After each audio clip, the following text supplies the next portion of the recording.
in the sleepy town of Eldridge, where summer heat battles an unnatural chill. 13-year-old Eliza Harlan stumbles upon a cursed orchard, hiding a cosmic secret. When her brother Tommy begins hearing whispers from the shadows, Eliza and her great-grandfather's diary, revealing a star's fall that birthed a void, hungry for memories. As the town forgets itself and Tommy fades, Eliza must wield ancient relics and her own heart's light to face a Gothic nightmare of tendrils and starlit horrors. Will she seal the void, or become its final vessel? Dive into a chilling tale of sacrifice, courage, and a curse that pulses in the roots of the Shadow Orchard.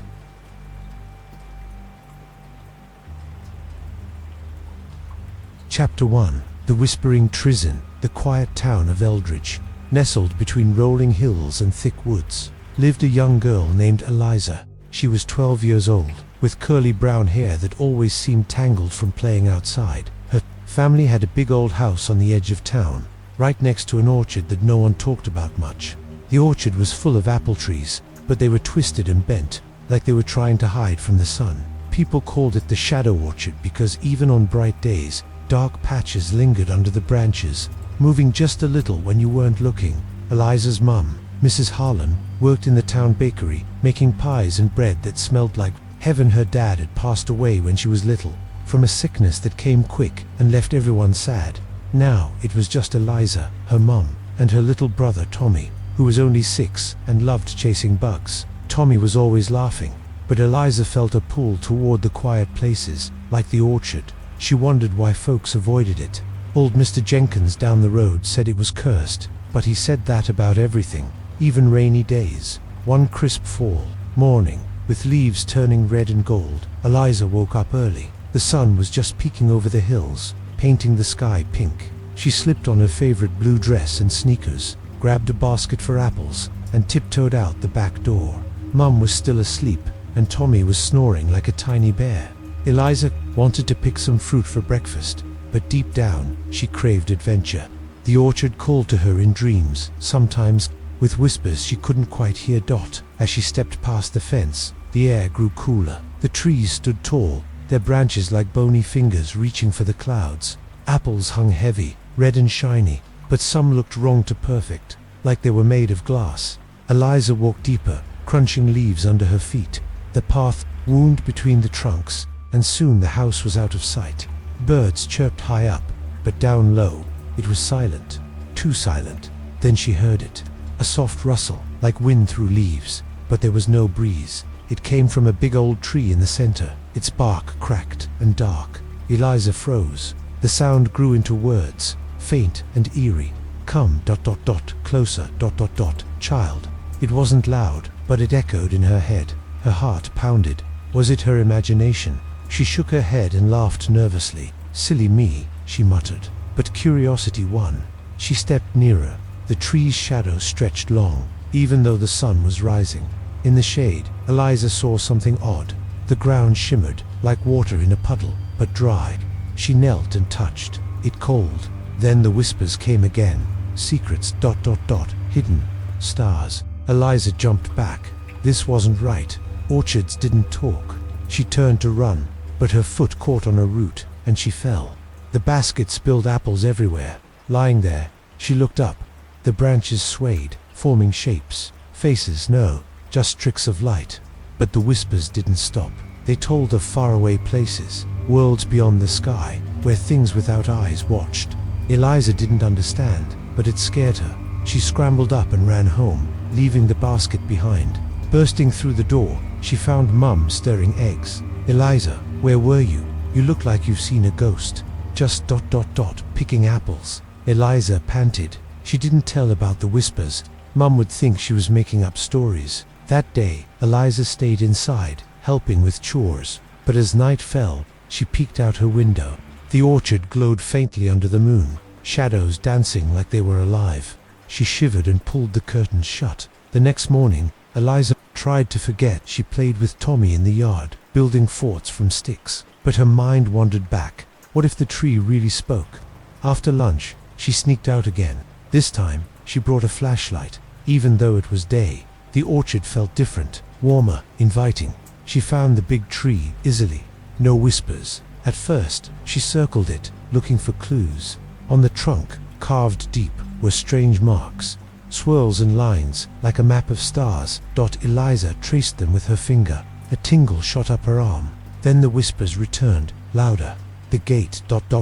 opens. When shadows grow, pictures flooded her mind. Vast blackness, dotted with lights that weren't stars.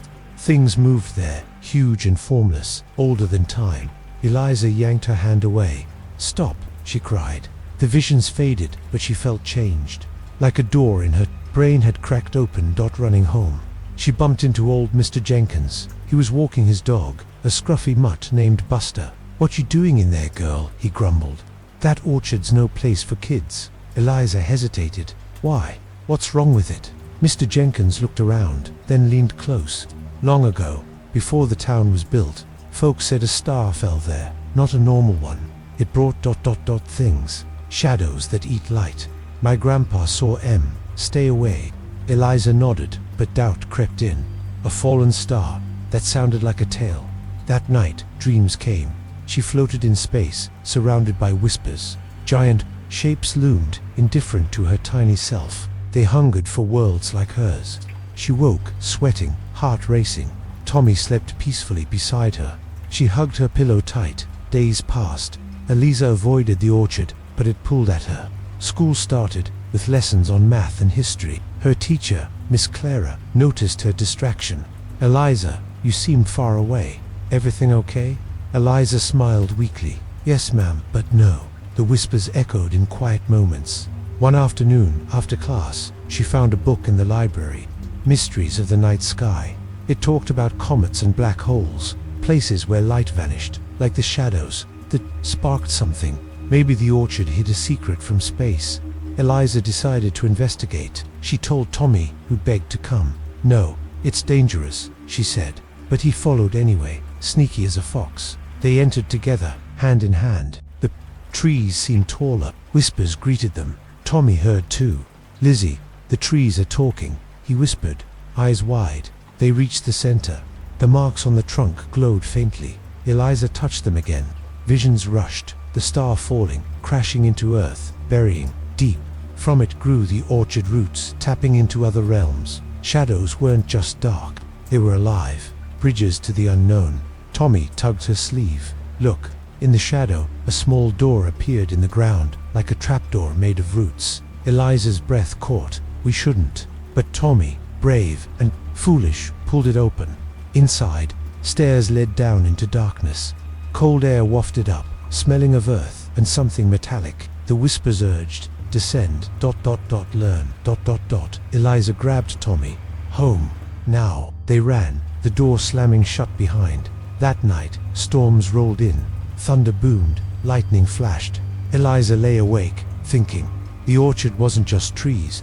It was a gateway to what? Cosmic horrors, Gothic secrets buried in time. She had to know more, but fear gripped her.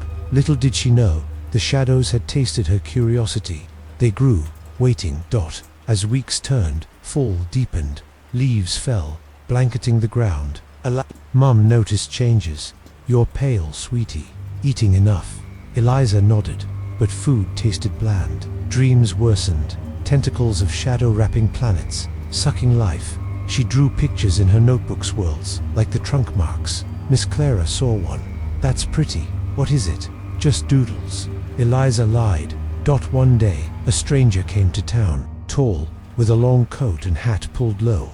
He asked about the orchard at the bakery. Mum told Eliza later. Odd fellow, wanted old stories. Eliza's heart skipped. Who was he? That evening, she spied him near the fence, staring at the trees. He muttered words she couldn't hear.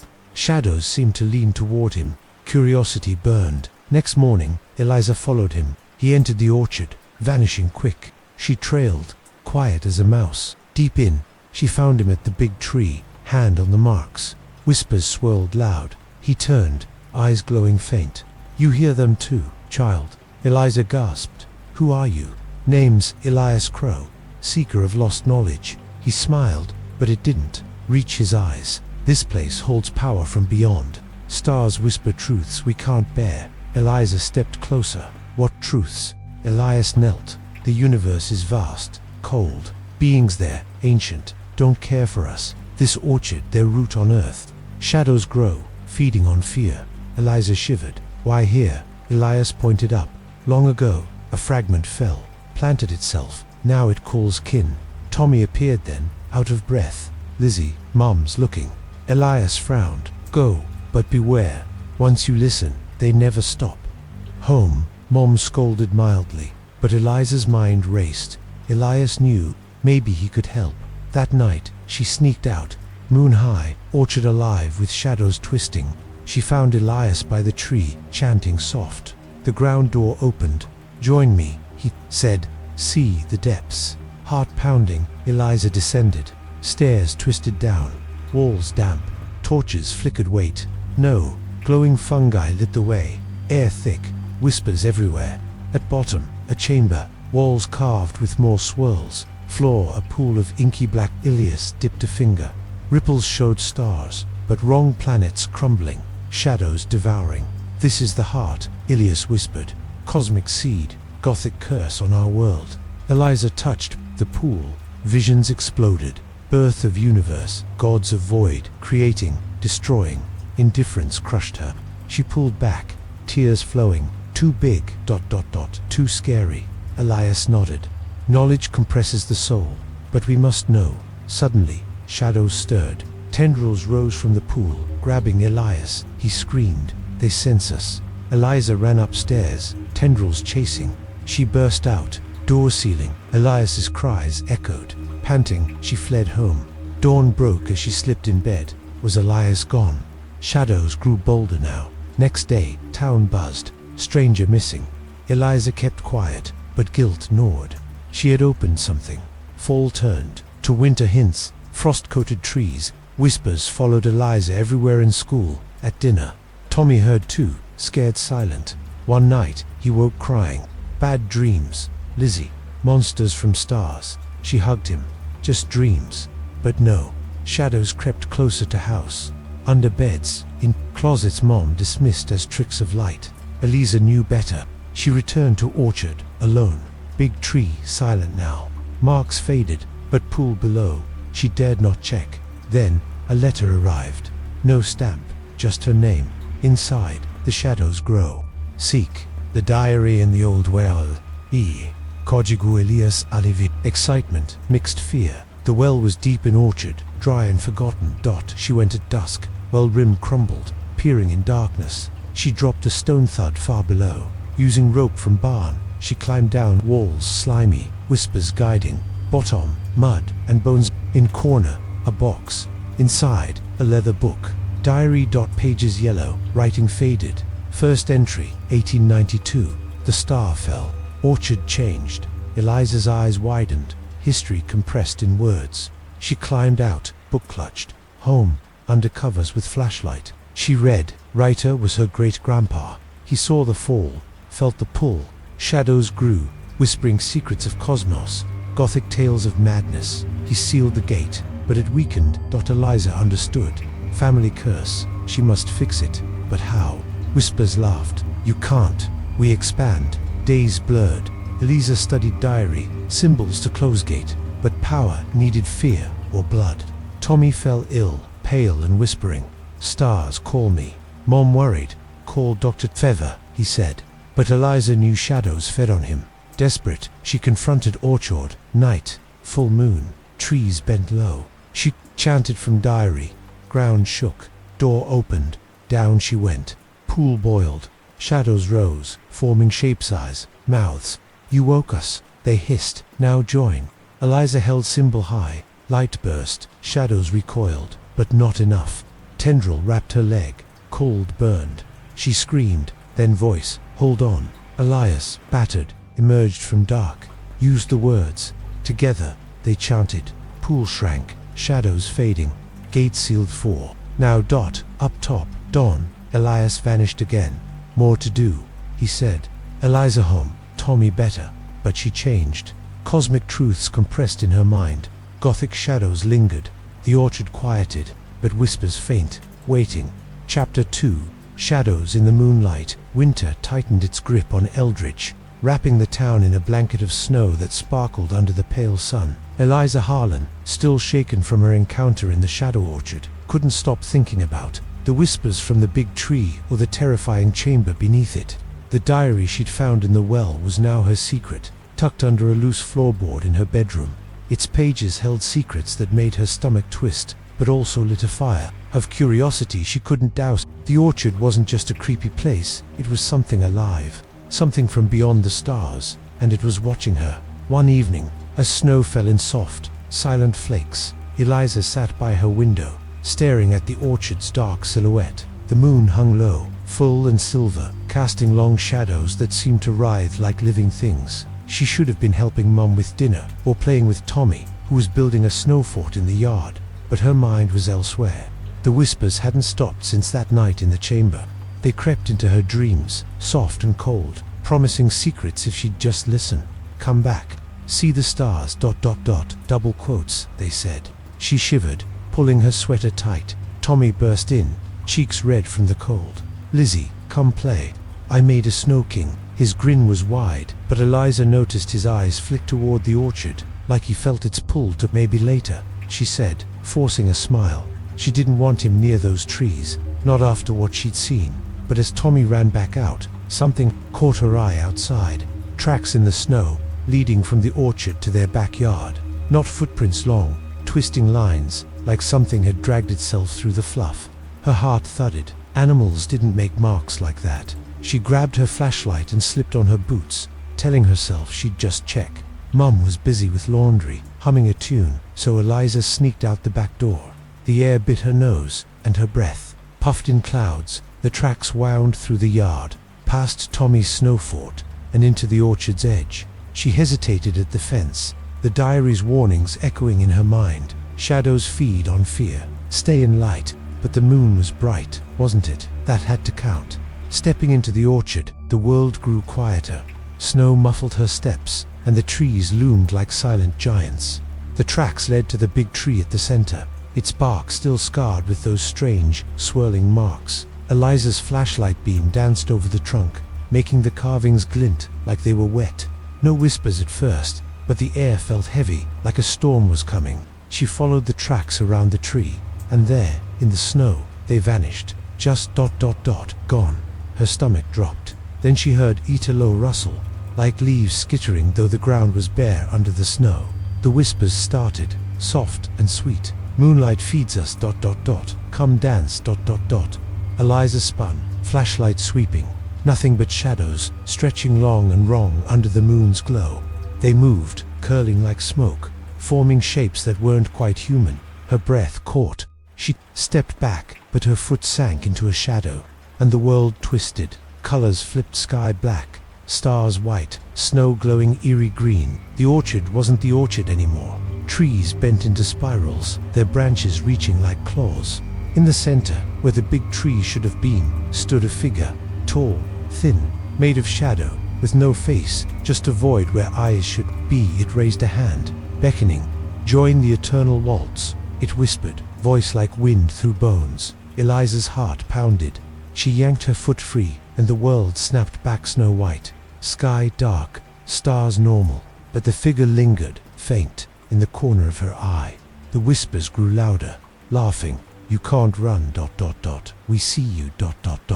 Shadows slithered across the snow, wrapping round her ankles like cold fingers. She screamed, stumbling, and fell face first into the snow. Cold burned her cheeks, and visions flooded her mind. Moons crumbling into dust, shadows swallowing light from worlds far away.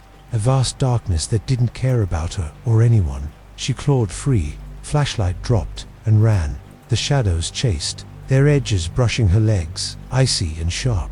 She burst through the fence, heart hammering, and slammed the back door behind her. Warm light spilled from the kitchen, chasing the chill. Mum looked up from chopping carrots. "Eliza, you're all snowy.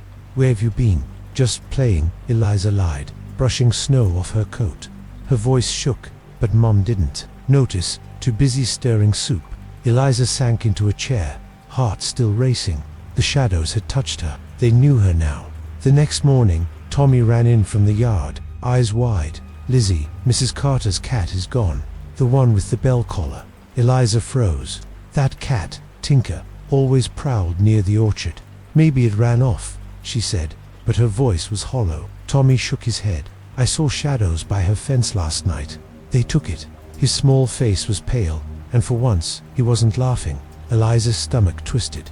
The shadows were growing bolder, slipping out of the orchard. She had to do something. That night, the moon was full again, its light pouring through her window like a spotlight. She waited until Mum was asleep, then pulled the diary from its hiding place. Its pages smelled of old leather and earth. She read by flashlight, searching for answers. Her great-grandpa wrote of shadows that fed on moonlight, growing stronger with each cycle.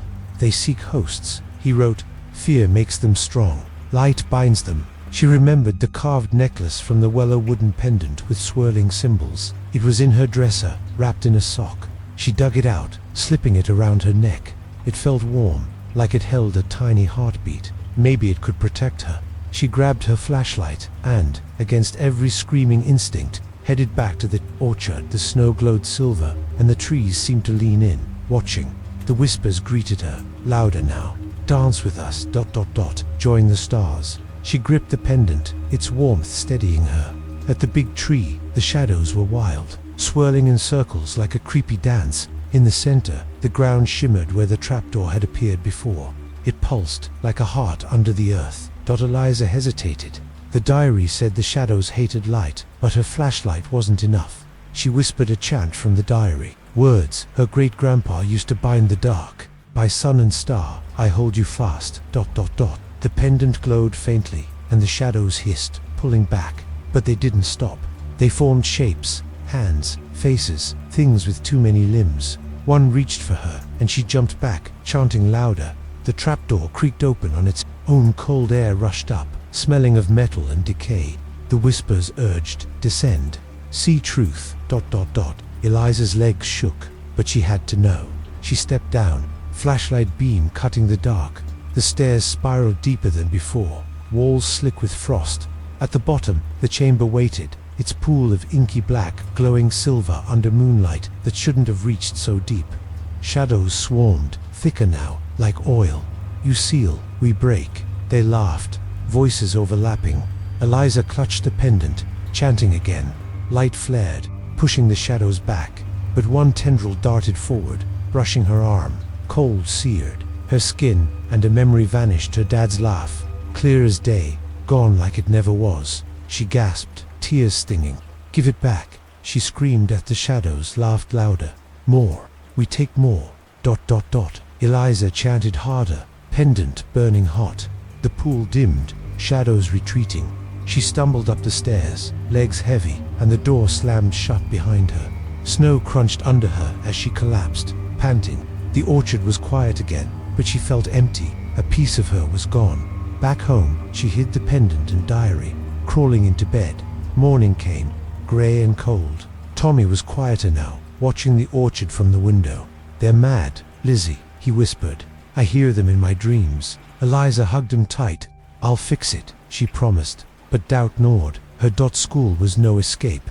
Kids whispered about missing pets, strange dreams. Eliza noticed shadows in corners, under desks, places they shouldn't be.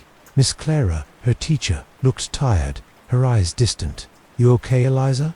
She asked during recess. Eliza nodded, but her heart said no. The shadows were spreading. That afternoon, she checked the diary again. A new page caught her eye, one she hadn't noticed. It spoke of moonlight rituals, how shadows used the full moon to cross into the world. Seal the gate with heart's light, it said. What was heart's light? Love, courage. Eliza didn't know, but time was running out. The next full moon was tomorrow. She decided to find Elias Crow, the strange man who'd vanished in the chamber. He knew things. Maybe he was still out there. At dusk, she sneaked to the orchard's edge, pendant around her neck. The snow glowed, shadows stirring. She called softly, Elias, you there? A rustle answered. From the trees stepped Elias, coat tattered, eyes sunken. You're stubborn, girl, he said, voice rough. Shadows marked you. Eliza clutched the pendant. They took my memory. I want it back. Elias shook his head. They don't give, they take. But you can fight. He led her to the big tree, shadows swirling but keeping distance. Moonlights, Their gate, he said. Tomorrow, they'll try to open it wide. You need more than chance. He pulled a small vial from his coat, filled with glowing liquid. Stars, blood, he said. From the fallen one, drip it on the gate. Eliza took the vial, its warmth like the pendants. Will it stop them? Elias shrugged. Slows them, nothing stops them forever. He looked at the sky, moon rising. Their old girl, older than Earth. They play a long game. That night, Eliza barely slept. Dreams came, shadows wrapping the town, eating light, leaving only cold. She woke to Tommy crying. There, in my head. Lizzie, he sobbed. She held him, pendant glowing faintly. I'll keep you safe, she whispered. Next evening, moon full and bright. Eliza prepared. She tucked the vial in her pocket, pendant on, diary under her arm. Mum was at the bakery late, so Eliza left a note. Gone to play. Back soon. Tommy wanted to come, but she made him stay. Guard the house, she said, giving him her old stuffed bear. The orchard was alive, shadows dancing wildly. Whispers sang, join us, be eternal, Eliza ignored them, heading for the trap door. It opened before she reached it, stairs glowing silver. Down she went, heart pounding. The chamber was a storm of shadows, pool boiling like a sea. Tendrils lashed out, but the pendant burned, keeping them at bay. She poured the vial into the pool. Light exploded, shadows screaming. The pool shrank, gate sealing, but one tendril grabbed her leg, cold, sinking deep. Another memory, Mom's lullaby, vanished. Eliza sobbed, chanting the diary's words. The shadows retreated, pool still. She climbed out, exhausted. Elias waited. Good work, he said. But they'll try again, always do.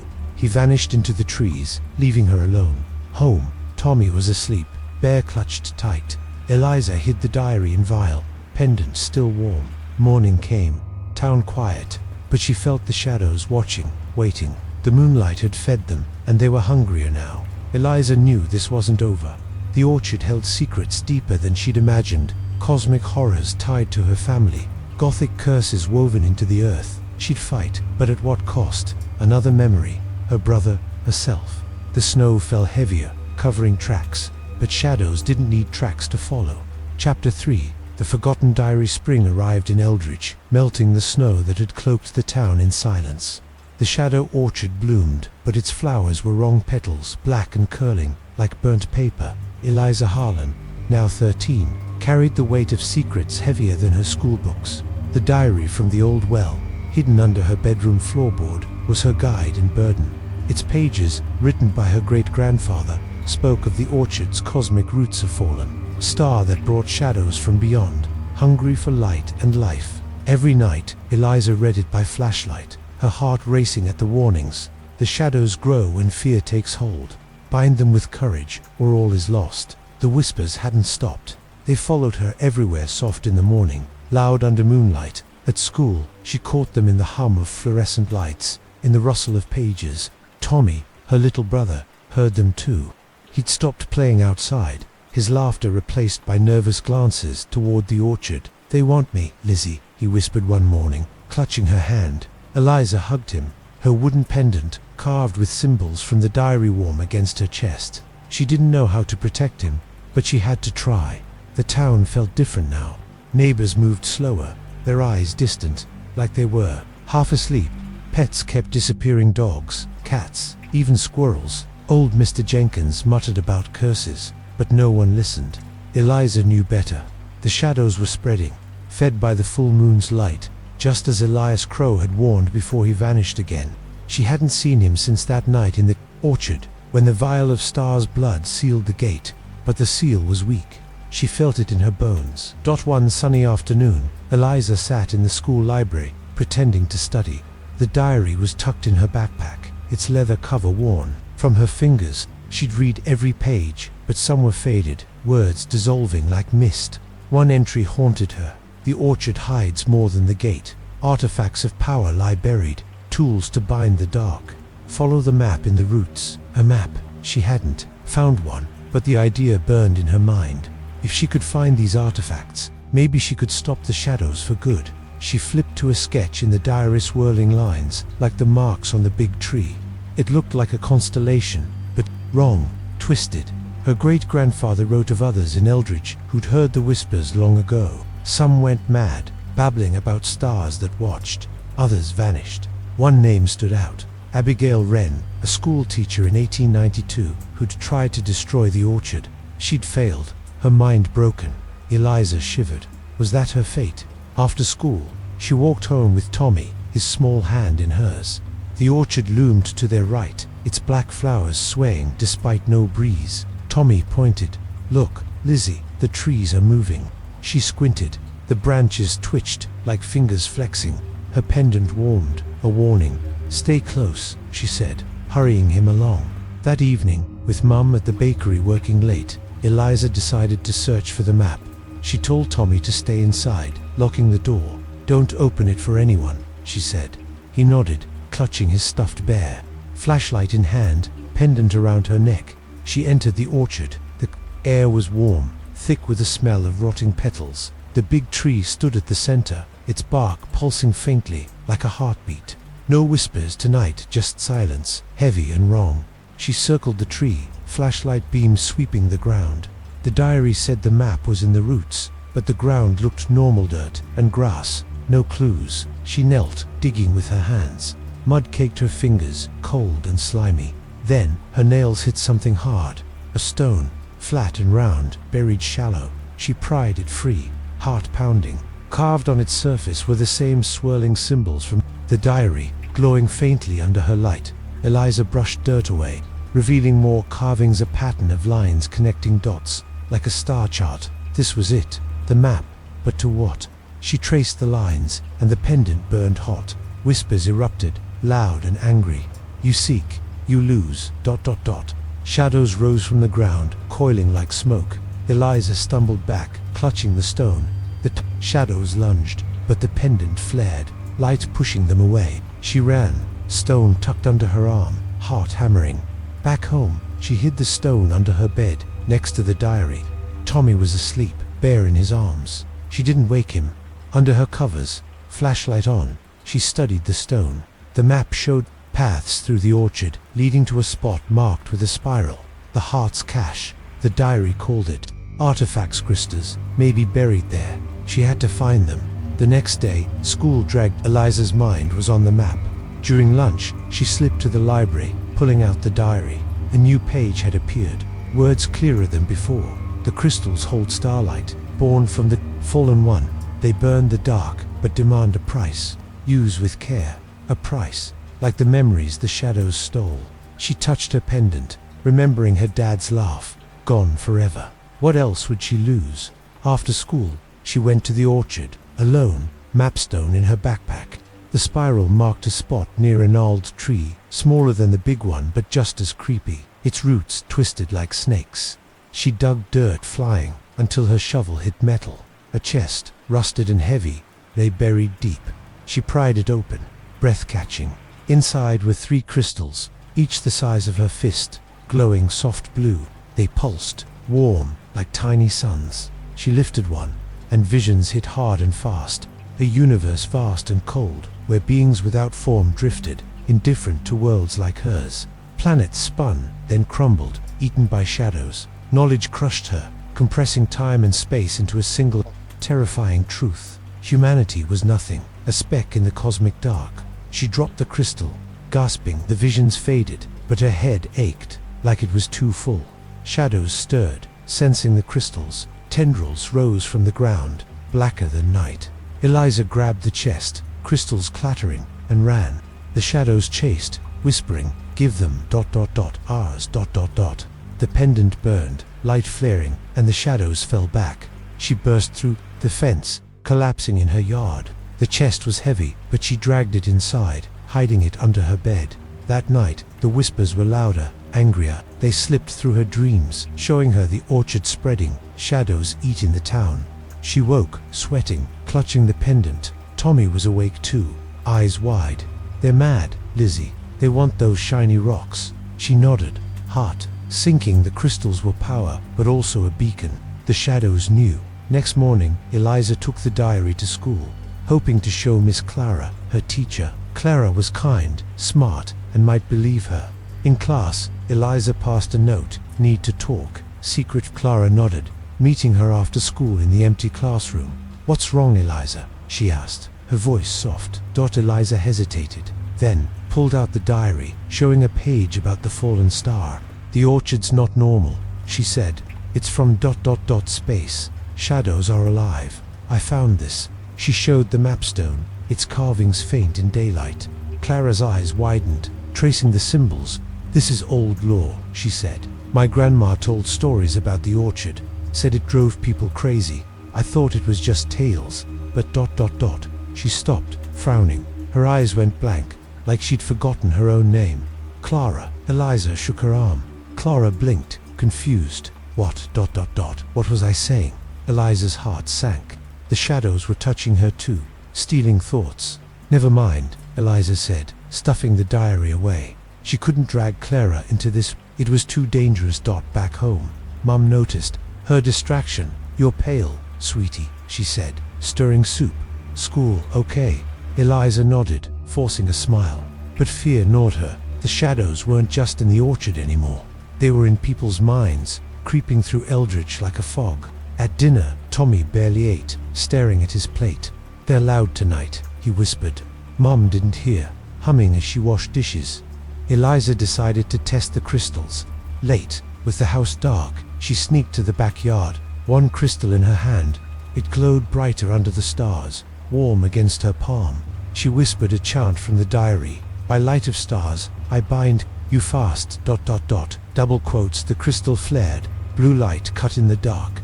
Shadows hissed from the orchard, retreating. It worked, but the crystal dimmed, its glow weaker. The diary was right. There was a price. Each use drained it. She hid the crystals again, but sleep didn't come.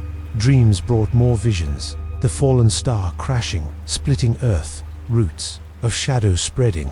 Her great-grandfather's voice echoed. The artifacts are hope, but hope fades. She woke, pendant hot against her skin. The shadows were angry, and she'd made it worse. Next day, the town felt heavier. People argued over nothing, their eyes glassy. Mr. Jenkins' dog, Buster, was gone, his leash found near the orchard. Eliza overheard whispers at school, kids dreaming of stars, parents forgetting names. The shadows were feeding, growing. She had to act. She returned to the orchard at dusk, crystals in her backpack, pendant glowing. The gnarled tree stood quiet, but the air buzzed, like a storm brewing. She placed a crystal in the dirt, chanting softly. Light pulsed, shadows screaming as they fled. But one tendril lashed out, grazing her hand.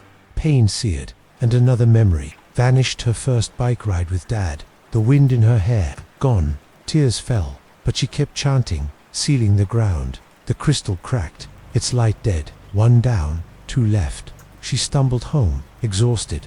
Tommy met her at the door, pale. There in the house, Lizzie, he whispered. She froze. In the living room, shadows pooled under the couch, thicker than they should be. The pendant flared, and they vanished, but Eliza's heart raced. They were inside now. She checked the diary again. A new page, faint but readable. The shadows seek the heart's light, love, courage, sacrifice. Without it, crystals fail. Sacrifice. Eliza's hands shook. What did it mean? Give up more memories, something worse.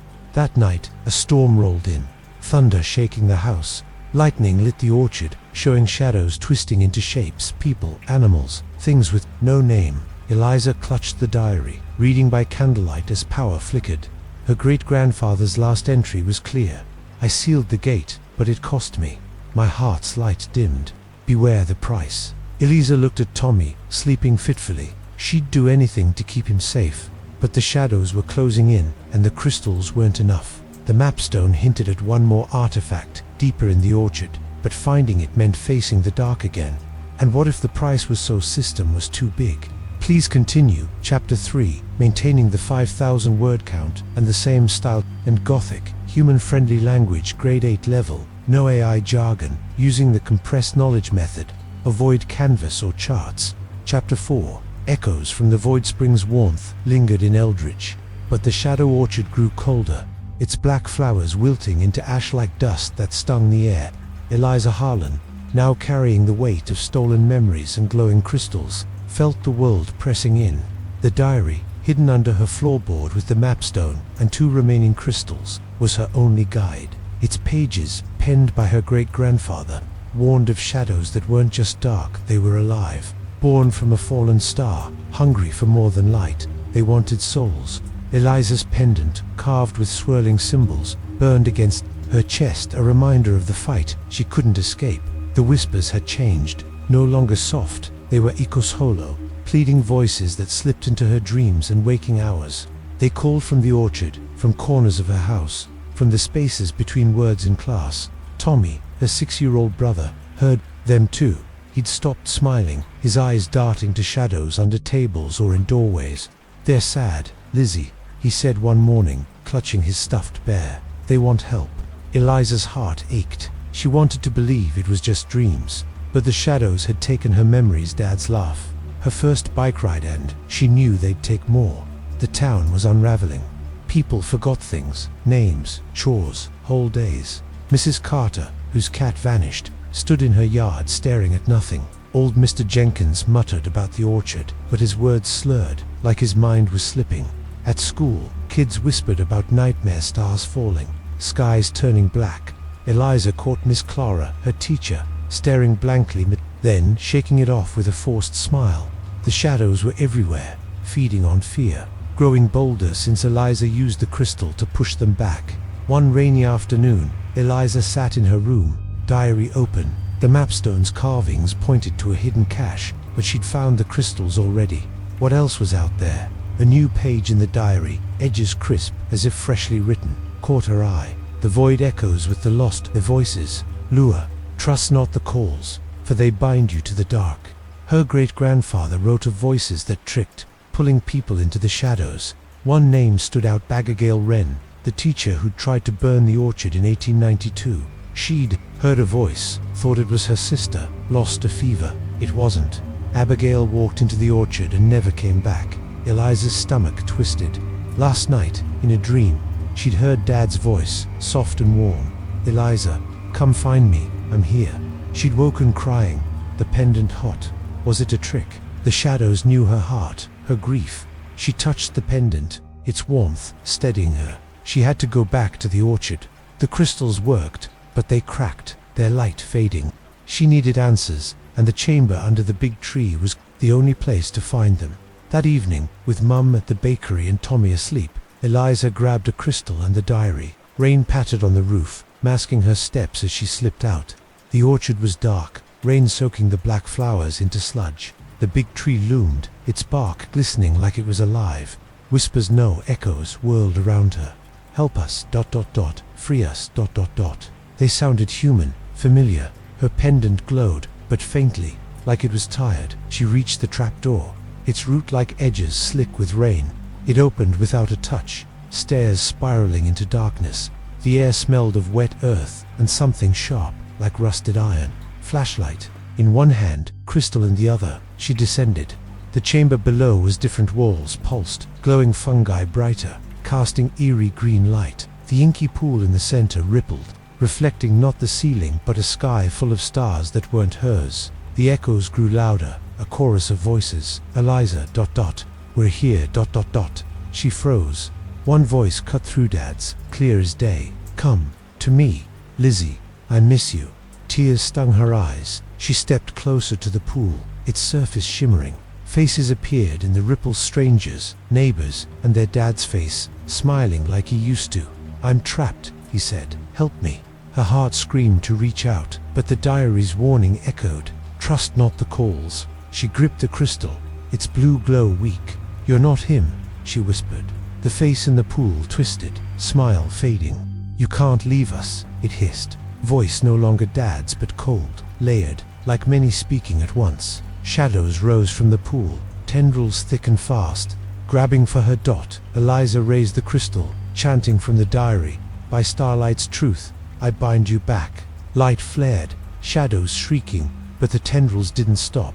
They wrapped her wrist, cold burning like frostbite. A vision hit her, Dad reading her bedtime stories, his voice soft. It flickered, then vanished. Another memory stolen.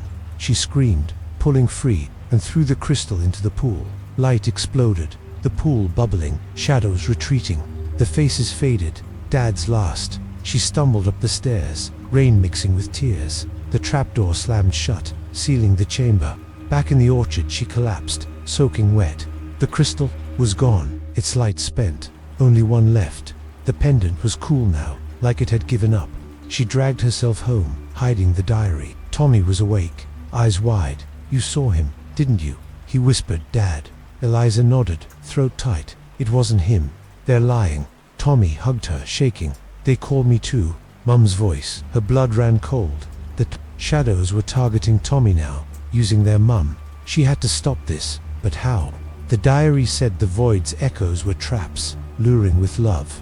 What was the heart's light it kept mentioning? Next morning, the town was worse. Rain hadn't stopped, and fog hung thick.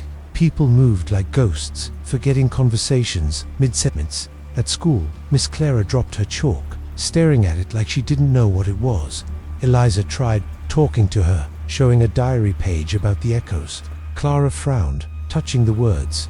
"My grandma heard voices too," she said. "Thought her husband was calling from the orchard. She ... Clara stopped, eyes blank again. What? Eliza's heart sank. The shadows were eating Clara's mind. She left, diary hidden. She couldn't trust anyone else. Back home, Mum was quiet, stirring soup with a faraway look.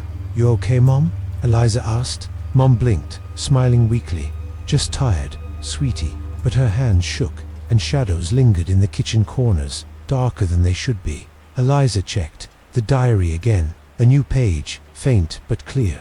"The void holds the lost, but they are gone. Echoes are shadows' lies, woven from your heart. Seek the second gate, deeper still, a second gate." Her great-grandfather wrote of tunnels beyond the chamber, leading to another portal. If she could find it, maybe she could stop the echoes. But the crystals were failing, and the price her memories. Her heart was too high. That night, Tommy woke screaming, "Mom's calling me, Lizzie," from the trees. Eliza ran to him, pendant glowing. Shadows pooled under his bed, hissing as she approached. She chanted, light pushing them back, but they laughed. "Soon ... all yours ... Tommy clung to her, sobbing she couldn't wait. The second gate was her only hope. At dawn she prepared. One crystal left, pendant, diary, flashlight. She told Tommy to stay with Mum, locking his window. "Don't listen to the voices," she said. He nodded, pale. The orchard was quiet, fog thick as soup. The big tree's marks glowed faintly, guiding her to the trapdoor. Down she went, the chamber colder, walls slick with black slime. The pool was still, but echoes whispered, "Eliza ... join us ... She ignored them, searching the walls. A crack, hidden behind fungi, led to a tunnel. She crawled through, air heavy, smelling of metal and decay. The tunnel sloped down, walls carved with symbol stars, spirals, things with too many eyes. Her pendant burned, lighting the way. The echoes grew louder. Dad's voice again. "I'm here, Lizzie, save me." Tears fell, but she pushed on. It wasn't him. The tunnel opened to a new chamber, smaller, with a stone arch at its center. No pool, just a swirling void in the arch, like a window to space. Stars spun, but they were wrong, pulsing red, green, black. A shadow moved in the void, massive, formless, with countless eyes. It spoke, voice shaking the walls. "You come, ... you stay." Eliza raised the last crystal, chanting. Light flared, but the shadow laughed, tendrils bursting from the void. They grabbed her, cold searing. Another memory. Mom's hug, after a bad day gone. She screamed, throwing the crystal. It shattered in the void, light exploding. The shadow roared, retreating, but the arch cracked, leaking black mist. Eliza ran, tunnel collapsing behind her. She burst into the first chamber, then up the stairs. The trapdoor sealed, but the mist followed, curling around her legs. She stumbled home, pendant dim. Tommy was in the yard, staring at the orchard. "They're louder, Lizzie," he said. She hugged him, heartbreaking. The second gate was open now, just a crack, but enough. The diary had one last clue. The heart's light is sacrifice. Only it closes the void. Sacrifice. Eliza looked at Tommy, then the orchard. The shadows wanted her. Maybe that was the price, but she'd fight first, for him, for Mum, for Eldridge. The echoes grew, calling her back. The Gothic curse tightened, cosmic horrors watching from the stars. Eliza clutched the pendant, ready for the next battle, knowing each step cost more than she could bear. Chapter 5. The Hidden Gates. Summer draped Eldridge in sticky heat, the air thick with the scent of dry grass and wilting flowers. The shadow orchard, though, stayed unnaturally cold, its twisted trees casting shadows that seemed to pulse even in daylight. Eliza Harlan, now hardened by loss and fear, carried the weight of her discoveries like stones in her pockets. The diary, mapstone, and pendant were all that remained of her arsenal. The last crystal shattered in the void of the second gate, its light gone with another stolen memory. Her mom's warm hug after a bad day. The shadows were winning, creeping into her home, her town, her mind. They used echoes of loved ones to lure her, and now they called louder, hungrier. From a deeper darkness, Eliza's dreams were no longer safe. Each night, the orchard's whispers wove into visions of cosmic voids, endless black where stars bled red and green, watched by things without faces. Her dad's voice, her mom's, even Tommy's, begged her to join them. She woke sweating, pendant burning against her skin, its carved symbols her only shield. Tommy, just 6, was worse. He barely spoke now, his eyes hollow, staring at shadows. Under his bed. "They want me, Lizzie," he whispered one morning, clutching his stuffed bear. "They say I belong with them." Eliza's heart twisted. She had to protect him, but the diary's words haunted her. The heart's light is sacrifice, only it closes the void. Sacrifice. The word felt like a blade. The town was crumbling. People forgot more than names. Now whole lives slipped away. Mrs. Carter stood in her yard daily, muttering about a cat she couldn't remember losing. Old Mr. Jenkins stopped leaving his house, his dog's leash still hanging by the door. At school, kids drew strange symbols in their notebooks, like the ones on the big tree, not knowing why. Miss Clara, Eliza's teacher, forgot lessons mid-sentence, her eyes glassy. The shadows weren't just in the orchard anymore, they were in Eldridge's veins, feeding on fear and memory. Eliza pored over the diary each night, flashlight shaking in her hand. Her great-grandfather's words hinted at a second gate, deeper than the chamber under the big tree. She'd found it, faced its guardian, a massive shadow with countless eyes but ceiling. It had failed. The crack in the stone arch leaked black mist, and the echoes grew stronger. A new page in the diary, its ink sharp as if written yesterday. Read. Beyond the second gate lies the heart of the star's curse, another portal, hidden in roots deeper still. Only the heart's light can close it, but the cost is heavy. Eliza's stomach churned. Another gate. And what was the heart's light? Love, courage, her life. She couldn't wait. The shadows were targeting Tommy, using their mom's voice to call him. Last night, she'd caught him at the back door, sleepwalking toward the orchard. She'd pulled him back, pendant flaring, shadows hissing as they fled. "Stay inside," she'd begged, locking his window. But locks wouldn't hold forever. She had to find the hidden gate, whatever the cost. One sweltering evening, with Mum at the bakery and Tommy asleep, Eliza prepared. She tucked the diary and mapstone in her backpack, pendant warm around her neck. No crystals left, but the pendant's light had saved her before. She left a note for Mum, gone for a walk. Back soon. The orchard waited, its air cold despite the heat. Black flowers crumbled to dust. The big tree's carvings glowed faintly, like they knew she was coming. The trapdoor opened silently, stairs spiraling into darkness. The chamber below was colder, walls slick with black slime that seemed to writhe. The pool, once inky and alive, was still, its surface like a mirror showing stars that pulsed wrong red, green, black. Echoes whispered, "Eliza, join us, you belong, She ignored them, searching the walls. The tunnel to the second gate was gone, collapsed in her last escape. But the diary mentioned deeper roots. She pressed her hands to the floor, feeling for cracks. The pendant burned, guiding her to a hidden seam, roots twisting like veins. She pried it open, revealing a narrow tunnel, barely wide enough to crawl. Air stung her lungs, heavy with metal and rot. She squeezed through, flashlight beam shaking, walls carved with symbol spirals, stars, eyes that seemed to watch. The echoes grew louder, Dad's voice pleading, "Lizzie, I'm here." Mom's voice joined, soft and warm, "Come home, sweetie."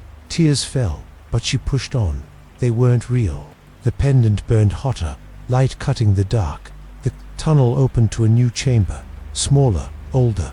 Roots crisscrossed the walls, pulsing like a heartbeat. At the center stood a stone arch, larger than the last, its void swirling with colors no sky should hold, blues bleeding into black, stars twisting into shapes with too many angles. A presence filled the room, heavy, ancient, watching.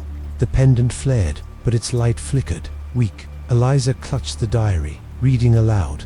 By heart's light, I seal the dark. Nothing happened. The void pulsed, and a shadow emerged, massive, formless, with eyes like dying stars. You come, you stay, it said, voice shaking the ground. Tendrils shot from the void, fast and cold, wrapping her legs. Pain seared, and a vision hit, a universe of endless dark, where worlds were born and eaten, where beings older than time ignored her screams. Another memory vanished, Tommy's first laugh, his baby giggles as she tickled him. Gone, she screamed, kicking free, pendant burning her skin. She raised the map stone, its carvings glowing. I won't let you take him, she shouted, voice breaking. The stone pulsed, light joining the pendants. The shadow roared, tendrils lashing, but the light held them back. Eliza chanted again, words from the diary. By star and heart, I bind you fast. The arch trembled, void shrinking, but the shadow fought, its eyes boring into her. Sacrifice, it hissed.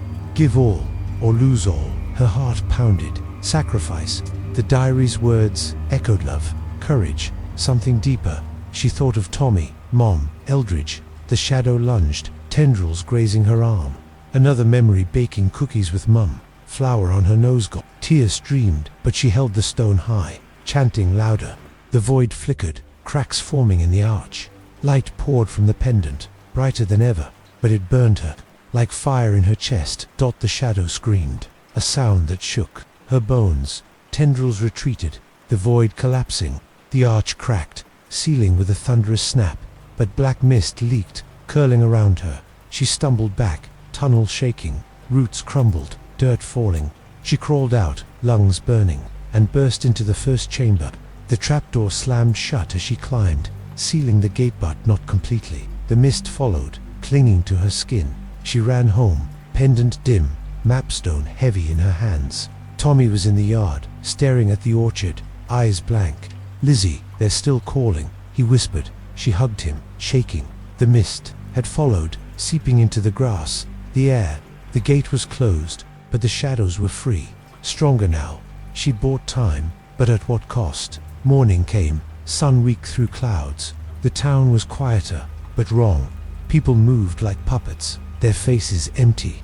Mom burned breakfast, staring at the pan like it was a stranger. Tommy clung to Eliza, whispering, they're in the house now.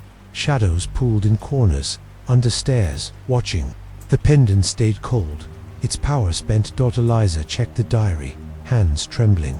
A new page, ink fresh. The hidden gate is sealed, but the star's heart beats. The shadows seek a vessel, only sacrifice stops them. Vessel, her blood ran cold. Tommy's pale face, his hollow eyes, were there after him. She couldn't lose him.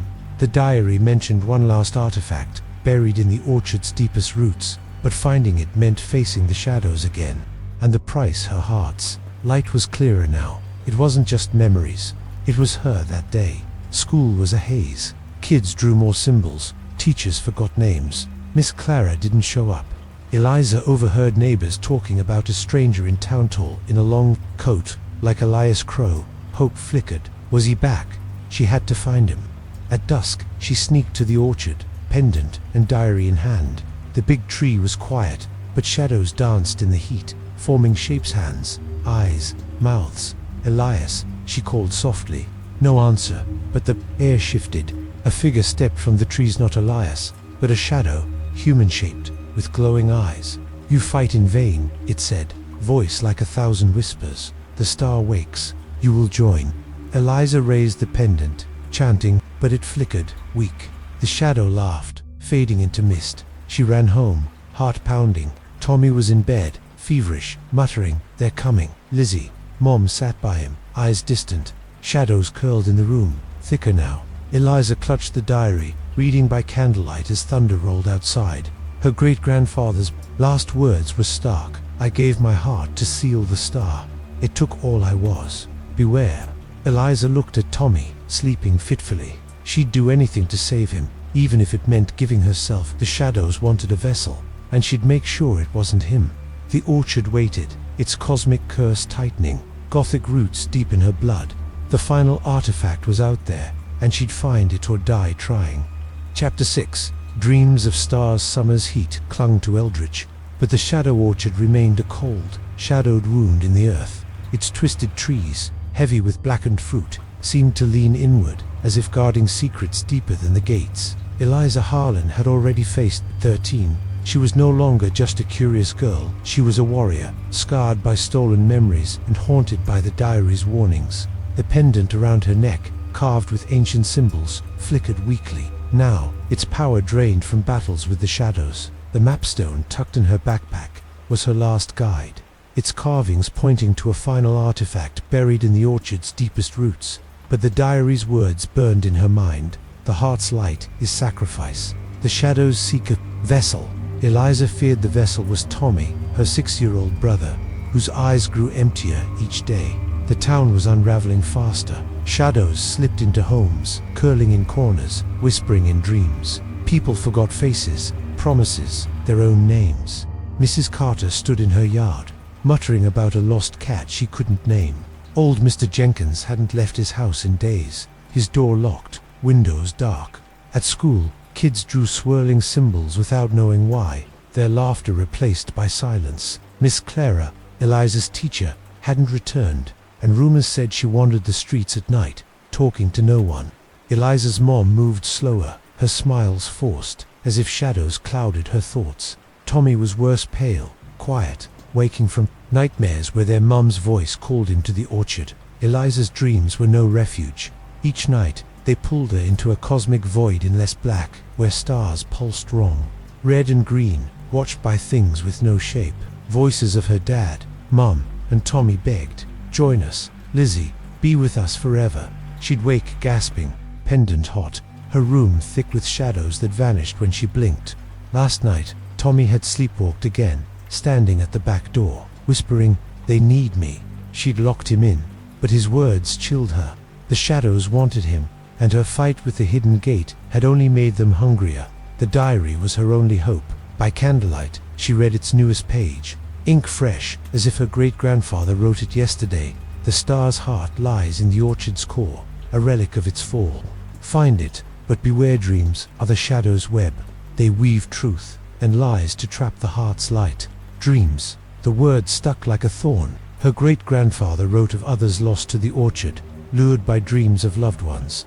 Abigail Wren, the teacher from 1892, had followed her sister's voice into the dark, never to return.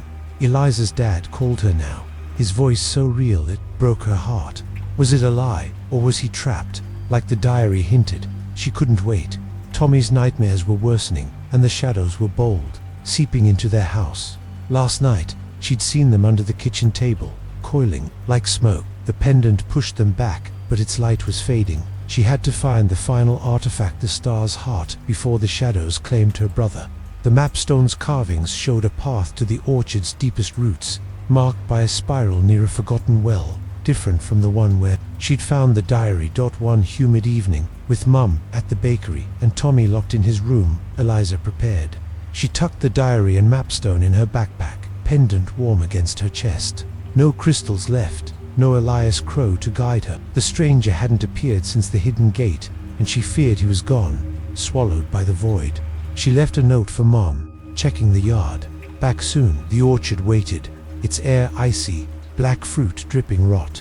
The big trees, carvings glowed faintly. Watching her, the trapdoor was sealed, but the mapstone pointed elsewhere to the old well, hidden in a tangle of roots. Eliza pushed through thorny vines, flashlight beam shaking. The well was ancient, its stones crumbling, covered in moss and symbols like the mapstones. No water inside, just darkness. The echoes started, soft at first. "Lizzie, we're waiting, ... Her dad's voice, then Mum's, then Tommy's. Her pendant flickered, weak. She tied a rope from the barn to a tree and climbed down, heart pounding. The air grew colder, smelling of earth and something sharp, like burnt metal.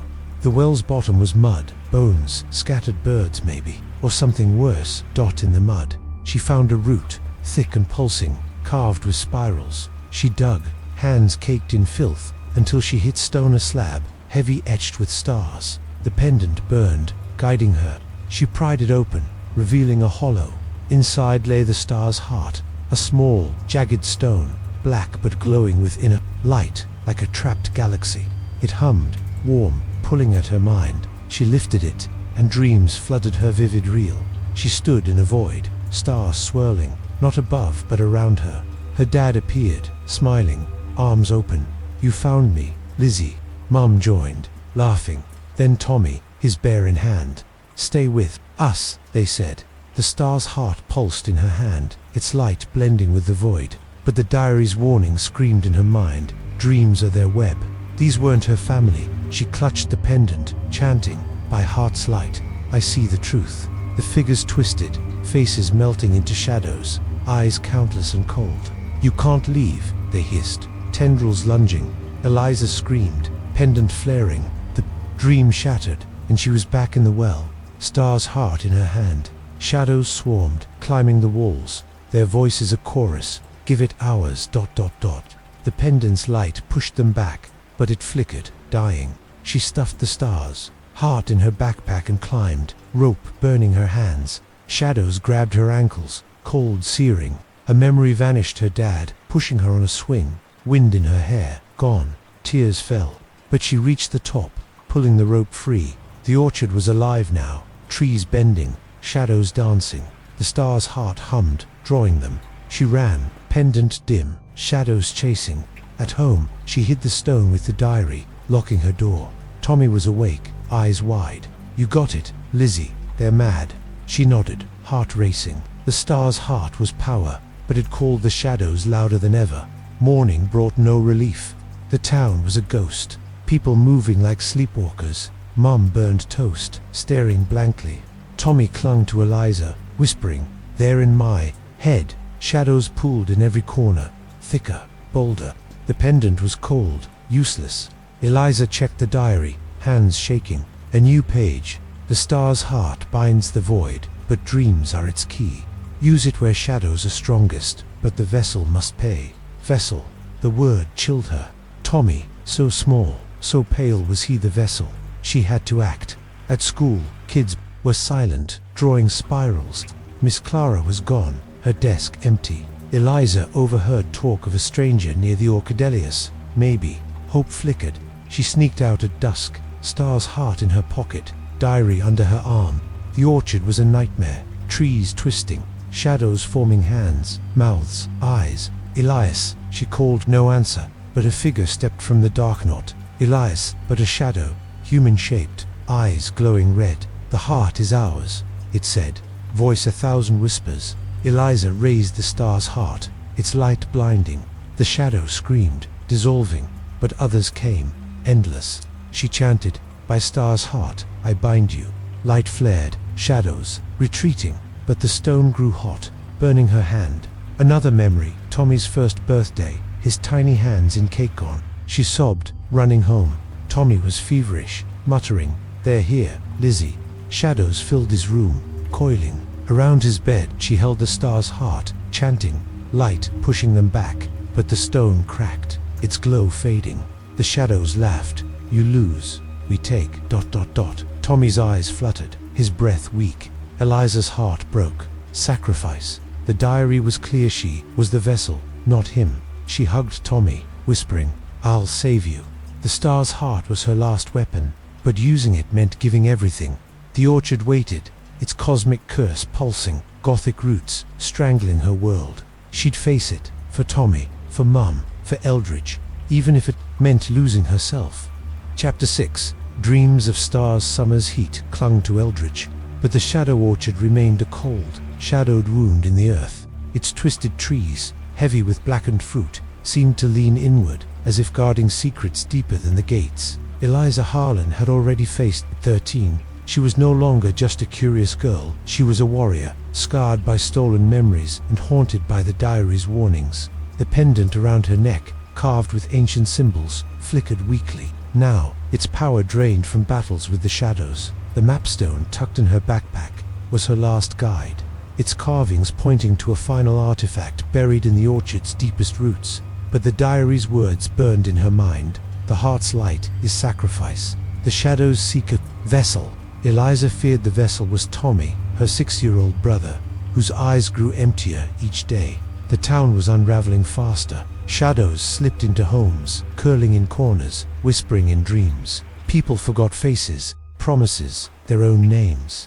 Mrs. Carter stood in her yard, muttering about a lost cat she couldn't name. Old Mr. Jenkins hadn't left his house in days, his door locked, windows dark. At school, kids drew swirling symbols without knowing why, their laughter replaced by silence. Miss Clara, Eliza's teacher, hadn't returned, and rumors said she wandered the streets at night, talking to no one. Eliza's mom moved slower, her smiles forced, as if shadows clouded her thoughts. Tommy was worse, pale, quiet, waking from nightmares where their mum's voice called him to the orchard. Eliza's dreams were no refuge. Each night, they pulled her into a cosmic void in less black, where stars pulsed wrong. Red and green, watched by things with no shape. Voices of her dad, Mum, and Tommy begged, "Join us, Lizzie, be with us forever." She'd wake gasping, pendant hot, her room thick with shadows that vanished when she blinked. Last night, Tommy had sleepwalked again, standing at the back door, whispering, "They need me." She'd locked him in, but his words chilled her. The shadows wanted him, and her fight with the hidden gate had only made them hungrier. The diary was her only hope. By candlelight, she read its newest page, ink fresh, as if her great-grandfather wrote it yesterday. The star's heart lies in the orchard's core, a relic of its fall. Find it, but beware, dreams are the shadow's web. They weave truth and lies to trap the heart's light. Dreams, the word stuck like a thorn. Her great-grandfather wrote of others lost to the orchard, lured by dreams of loved ones. Abigail Wren, the teacher from 1892, had followed her sister's voice into the dark, never to return. Eliza's dad called her now, his voice so real it broke her heart. Was it a lie, or was he trapped? Like the diary hinted, she couldn't wait. Tommy's nightmares were worsening, and the shadows were bold, seeping into their house. Last night, she'd seen them under the kitchen table, coiling like smoke. The pendant pushed them back, but its light was fading. She had to find the final artifact, the star's heart, before the shadows claimed her brother. The mapstone's carvings showed a path to the orchard's deepest roots, marked by a spiral near a forgotten well, different from the one where she'd found the diary. One humid evening, with Mum at the bakery and Tommy locked in his room, Eliza prepared. She tucked the diary and mapstone in her backpack, pendant warm against her chest. No crystals left, no Elias Crow to guide her. The stranger hadn't appeared since the hidden gate, and she feared he was gone, swallowed by the void. She left a note for Mom, checking the yard. Back soon. The orchard waited, its air icy, black fruit dripping rot. The big trees, carvings glowed faintly. Watching her, the trapdoor was sealed, but the mapstone pointed elsewhere to the old well, hidden in a tangle of roots. Eliza pushed through thorny vines, flashlight beam shaking. The well was ancient, its stones crumbling, covered in moss and symbols like the mapstones. No water inside, just darkness. The echoes started, soft at first. "Lizzie, we're waiting, ... Her dad's voice, then Mum's, then Tommy's. Her pendant flickered, weak. She tied a rope from the barn to a tree and climbed down, heart pounding. The air grew colder, smelling of earth and something sharp, like burnt metal. The well's bottom was mud, bones, scattered birds maybe, or something worse. In the mud, she found a root, thick and pulsing, carved with spirals. She dug, hands caked in filth, until she hit stone, a slab, heavy, etched with stars. The pendant burned, guiding her. She pried it open, revealing a hollow. Inside lay the star's heart, a small, jagged stone, black but glowing with inner light, like a trapped galaxy. It hummed, warm, pulling at her mind. She lifted it, and dreams flooded her vivid reel. She stood in a void, stars swirling, not above but around her. Her dad appeared, smiling, arms open. "You found me, Lizzie." Mum joined, laughing. Then Tommy, his bear in hand. "Stay with us," they said. The star's heart pulsed in her hand, its light blending with the void. but the diary's warning screamed in her mind, dreams are their web. These weren't her family. She clutched the pendant, chanting, by heart's light, I see the truth. The figures twisted, faces melting into shadows, eyes countless and cold. You can't leave, they hissed, tendrils lunging. Eliza screamed, pendant flaring. The dream shattered, and she was back in the well, Star's heart in her hand. Shadows swarmed, climbing the walls, their voices a chorus, give it hours, ... The pendant's light pushed them back, but it flickered, dying. She stuffed the stars, heart in her backpack and climbed, rope burning her hands. Shadows grabbed her ankles, cold searing. A memory vanished, her dad, pushing her on a swing, wind in her hair, gone. Tears fell, but she reached the top, pulling the rope free. The orchard was alive now, trees bending, shadows dancing. The star's heart hummed, drawing them. She ran, pendant dim, shadows chasing. At home, she hid the stone with the diary, locking her door. Tommy was awake, eyes wide. You got it, Lizzie, they're mad. She nodded, heart racing. The star's heart was power, but it called the shadows louder than ever. Morning brought no relief. The town was a ghost, people moving like sleepwalkers. Mum burned toast, staring blankly. Tommy clung to Eliza, whispering, there in my head. Shadows pooled in every corner, thicker, bolder. The pendant was cold, useless. Eliza checked the diary, hands shaking. A new page. The star's heart binds the void, but dreams are its key. Use it where shadows are strongest, but the vessel must pay. Vessel. The word chilled her. Tommy, so small, so pale was he the vessel. She had to act. At school, kids were silent, drawing spirals. Miss Clara was gone, her desk empty. Eliza overheard talk of a stranger near the Orchidelius. Maybe. Hope flickered. She sneaked out at dusk, star's heart in her pocket, diary under her arm. The orchard was a nightmare, trees twisting, shadows forming hands, mouths, eyes. Elias, she called, no answer, but a figure stepped from the dark knot. Elias, but a shadow, human-shaped, eyes glowing red. The heart is ours, it said, voice a thousand whispers. Eliza raised the star's heart, its light blinding. The shadow screamed, dissolving, but others came, endless. She chanted, by star's heart, I bind you. Light flared, shadows, retreating, but the stone grew hot, burning her hand. Another memory, Tommy's first birthday, his tiny hands in cake on. She sobbed, running home. Tommy was feverish, muttering, they're here, Lizzie. Shadows filled his room, coiling. Around his bed she held the star's heart, chanting, light pushing them back, but the stone cracked, its glow fading. The shadows laughed, you lose, we take... Tommy's eyes fluttered, his breath weak. Eliza's heart broke. Sacrifice. The diary was clear, she was the vessel, not him. She hugged Tommy, whispering, I'll save you.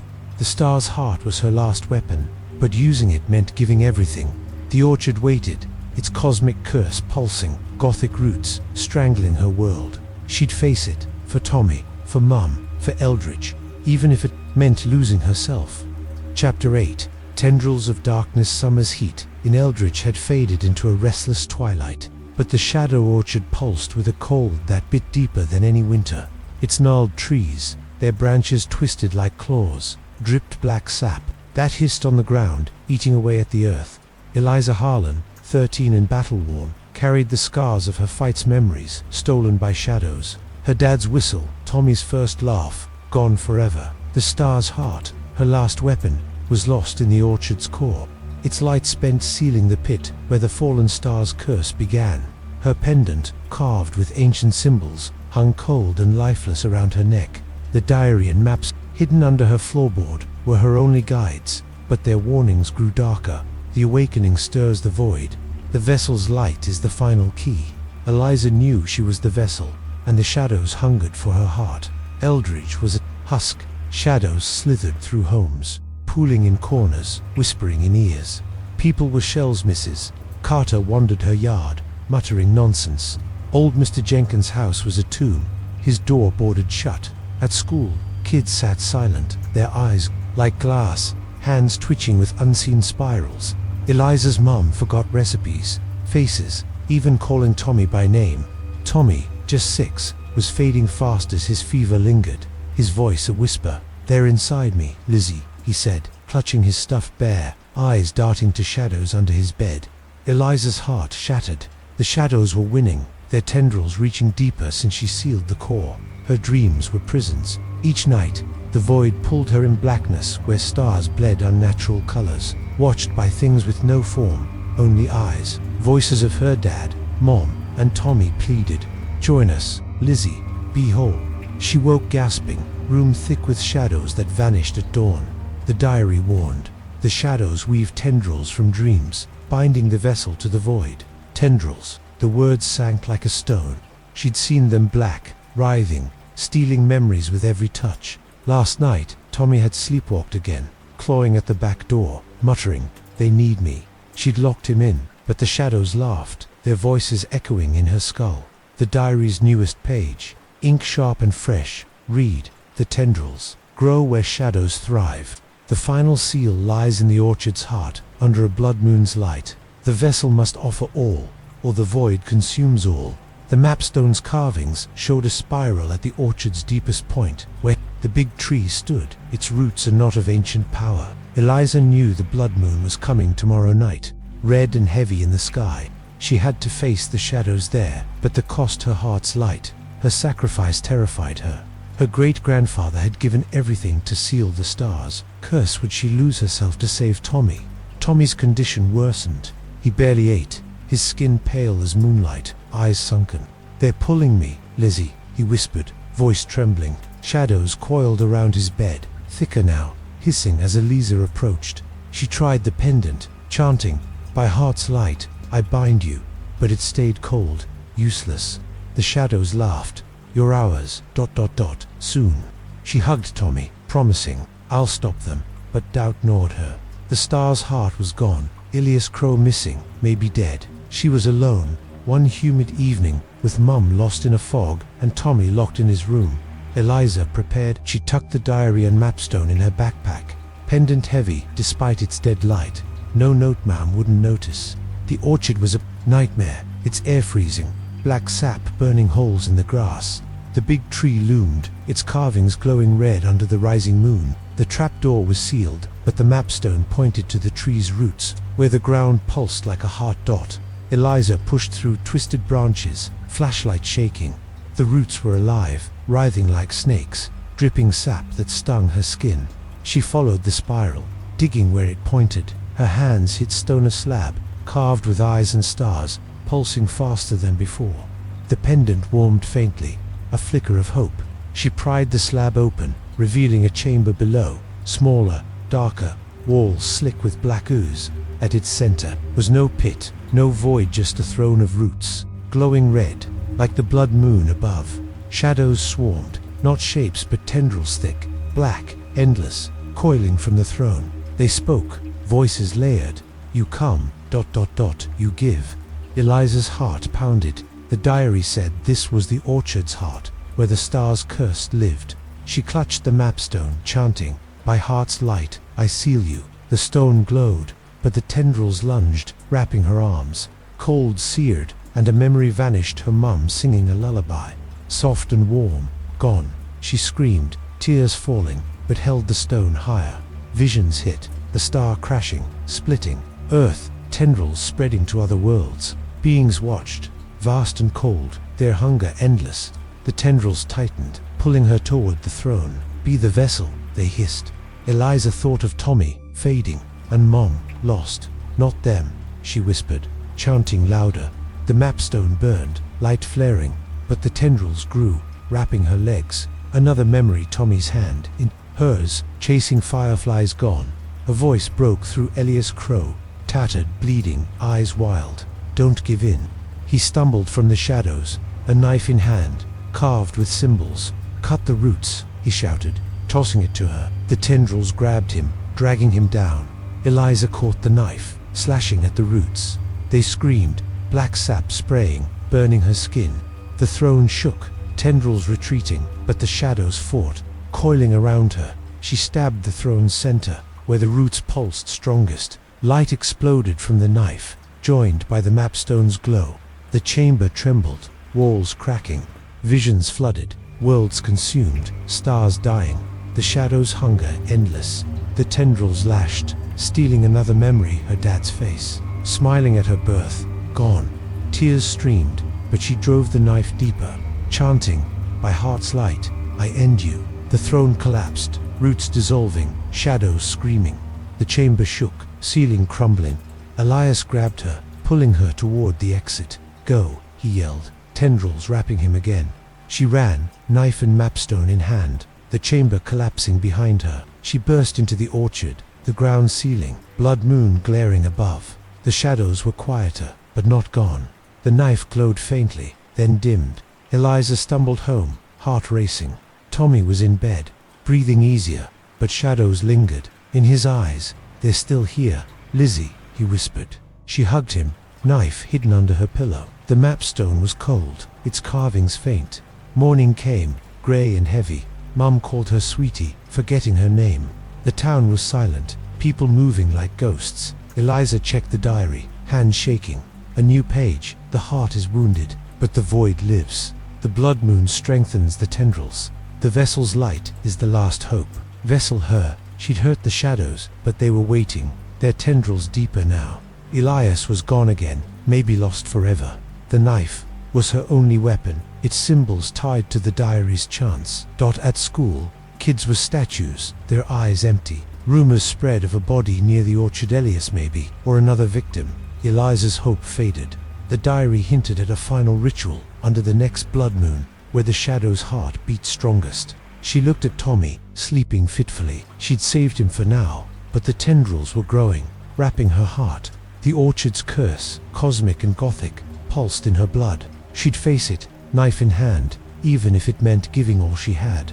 Chapter 9. The cosmic Coulsommer's twilight in Eldridge had turned heavy, the air thick with a stillness that felt like the world holding its breath.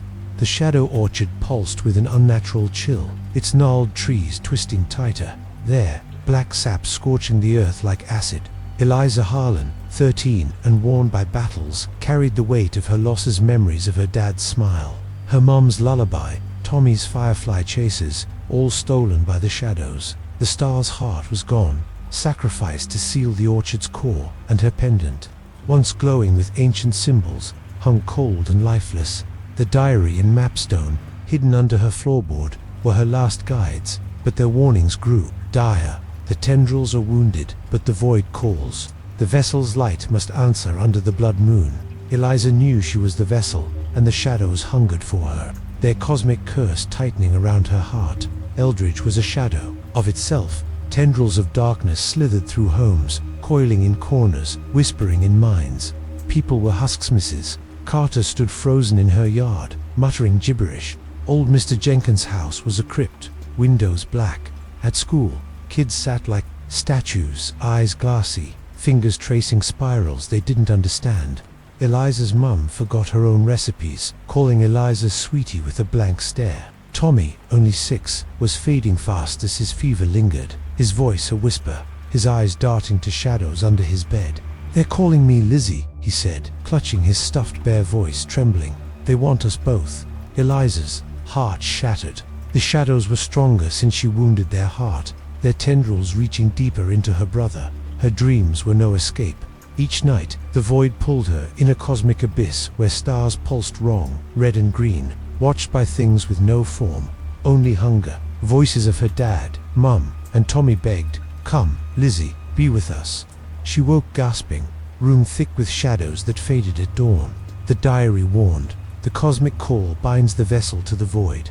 Its song is lies, woven from love. Last night, Tommy had sleepwalked again, clawing at the back door, whispering, "They're waiting." She'd locked him in, but the shadow's laughter echoed in her skull, colder, louder, like a storm approaching. The diary's newest page, ink fresh as if written in blood, read, "The cosmic call grows under the blood moon. The final seal lies where the star fell, in the orchard's deepest heart. The vessel must answer, or the void consumes all." The mapstone's carvings showed a spiral at the big tree's roots, where the shadows pulsed strongest. The blood moon was tonight, red and heavy, its light already staining the sky. Eliza knew she had to face the call there, but the cost her heart's light Her sacrifice loomed like a guillotine. Her great-grandfather had given his life to seal the star's curse. Would she lose everything to save Tommy? Tommy's condition was dire. He barely moved, his skin like paper, eyes sunken. "They're singing, Lizzie," he whispered, voice faint. Shadows coiled around his bed, thicker, bolder, hissing as Eliza approached. She tried the knife Elias Crow had given her, its carved symbols glowing faintly, but it only pushed the shadows back, not away. They laughed. "You answer, ... or he does." Eliza hugged Tommy, promising, "I'll end this." But fear clawed her. The star's heart was gone, Elias missing, maybe dead. The knife was her only weapon, its power tied to the diary's chance. One suffocating evening, with Mom lost in her fog and Tommy locked in his room, Eliza prepared. She tucked the diary, mapstone, and knife in her backpack, pendant cold against her chest. No note Mom wouldn't notice. Her eyes empty. The orchard was a nightmare, its air freezing, black sap burning the grass. The big tree loomed, its carvings glowing red under the blood moon's glare. The mapstone pointed to its roots, where the ground pulsed like a dying heart. Eliza pushed through thorny branches, flashlight shaking. The roots were alive, writhing like worms, dripping sap that stung her skin. She followed the spiral, digging where it pointed. Her hands hit stone a slab, carved with eyes, stars, and spirals, pulsing with the moon's red light. The pendant flickered, a spark of hope. She pried the slab open, revealing a chamber below, darker than any before, walls black and pulsing, like a living thing. At its center was no throne, no pitch, just a vortex, a swirling void of red and black, singing a song that shook her bones. Shadows swarmed, tendrils thick and endless, rising from the vortex. They spoke, voices a cosmic chorus. "You answer, ... you join." Eliza's heart pounded. The diary called this the star's fall, where the curse began. She clutched the knife, chanting, "By heart's light, I bind you." The blade glowed, but the tendrils lunged, wrapping her arms, cold seared, and a memory vanished. Her mom's laugh, baking pies together, gone. She screamed, tears falling, but held the knife higher. Visions hit, the star crashing, splitting earth, tendrils reaching across worlds. Beings watched, vast and cold, their hunger infinite. The tendrils tightened, pulling her toward the vortex. "Be the vessel," they sang, their song a lullaby of despair. Eliza thought of Tommy, fading, and Mom, lost. "Not them," she whispered, chanting louder. The knife burned, light flaring, but the tendrils grew, wrapping her legs. Another memory. Tommy's smile, catching his first fish gone. Her voice broke through. Elias Crow, battered, bleeding, eyes blazing. "Don't give yourself." He stumbled from the shadows, holding a shard of glowing stone, like the star's heart. "Use this," he shouted, tossing it to her. The tendrils grabbed him, dragging him toward the vortex. Eliza caught the shard, its light burning her hand. She stabbed it into the vortex, chanting, "By star's light, I end you." Light exploded, shadows screaming, the vortex shaking. The chamber trembled, walls cracking, visions flooded, worlds devoured, stars collapsing, the shadow's song echoing across time. The tendrils lashed, stealing another memory. Her dad's hand, guiding her through the woods. Gone. Tears streamed, but she drove the shard deeper, the knife glowing beside it. The vortex shrank, shadows dissolving, but the song grew louder, pulling her in. Elias shouted, "Run, girl." As tendrils swallowed him, she yanked the shard free, running as the chamber collapsed, roots snapping, ground shaking. She burst into the orchard, the slab ceiling behind her. The blood moon glared, shadows quieter but not gone. The knife was dim, the shard cracked, its light fading. Eliza stumbled home, heart racing. Tommy was in bed, breathing steadier, but shadows lingered in his eyes. "They're singing, Lizzie," he whispered. She hugged him, shard and knife hidden under her pillow. The mapstone was cold, its carvings faint. Morning came, gray and heavy. Mom called her sweetie, forgetting her name. The town was silent, people like ghosts. Eliza checked the diary, hands trembling. A new page. The call is weakened, but the void hungers. The vessel's light is the final seal. Vessel her. She'd hurt the shadows, but their song lingered, calling her back. Elias was gone, maybe forever. The shard was her last weapon, its light tied to the diary's chance. At school, kids were lifeless, their eyes empty. Rumors spread of a body near the orchard, Ilias, or another lost soul. Eliza's hope flickered. The diary hinted at a final ritual, under the next blood moon, where the shadow's song was strongest. She looked at Tommy, sleeping fitfully. She'd saved him for now, but the tendrils were waiting, their cosmic call wrapping her heart. The orchard's curse, Gothic and vast, pulsed in her blood. She'd face it, shard in hand, even if it meant losing all she was. Chapter 10. The vessel's light summer's night in Eldridge was suffocating, the air heavy with a stillness that felt like the world bracing for a scream. The shadow orchard pulsed with a cold that clawed at the bones, its twisted trees leaning inward, their black sap burning holes in the earth like stars fallen to ruin. Eliza Harlan, 13 and forged in battles, carried the weight of her losses, her dad's hand in the woods, her mum's laugh, Tommy's first fish, all stolen by the shadow's tendrils. The shard from Elias' crow, a cracked remnant of the star's heart, was her last weapon, its faint glow burning her hand. Her pendant, once alive with ancient symbols, hung cold, its power gone. The diary and mapstone, hidden under her floorboard, were her final guides, but their words were a death knell. The vessel's light seals the void, but the cost is all. Eliza knew she was the vessel, and the shadow's cosmic call was for her heart, her soul, her everything. Eldridge was a graveyard. Shadows slithered through homes, coiling in corners, singing in minds. People were ghosts. Mrs. Carter stood in her yard, muttering words that weren't words. Old Mr. Jenkins' house was a sealed tomb, his fate unknown. At school, kids were husks, their eyes empty, hands still from drawing spirals.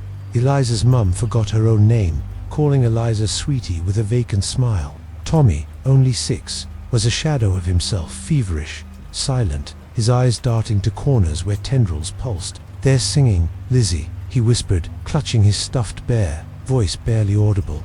"They want you." Eliza's heart shattered. The shadows were closing in, their song louder since you wounded their vortex under the blood moon. Dreams were a cosmic trap. Each night, the void swallowed her, a blackness where stars bled red, green, and wrong, watched by things with no shape, only hunger. Her dad's voice pleaded, "Stay, Lizzie." Her mom's voice soothed, "Be with us." Tommy's voice broke her, small and scared, "Don't go." She woke, gasping, the shard hot in her hand, shadows pooling in her room, fading at dawn. The diary warned, the cosmic call is the void's hunger. It sings to the vessel, weaving love into lies. Last night, Tommy had sleepwalked to the back door, clawing at it, whispering, "They're waiting for you." She'd locked him in, but the shadow's song echoed in her skull. A lullaby of doom. The diary's newest page, ink fresh as blood. Read. The void's heartbeats where the star fell. The final ritual, under the blood moon's twin seals. It forever, the vessel must give all, or all is lost. The mapstone's carvings pointed to the big tree's roots, where the shadow's song was strongest. The next blood moon night was a rare second in the cycle, redder, heavier, its light already staining the sky.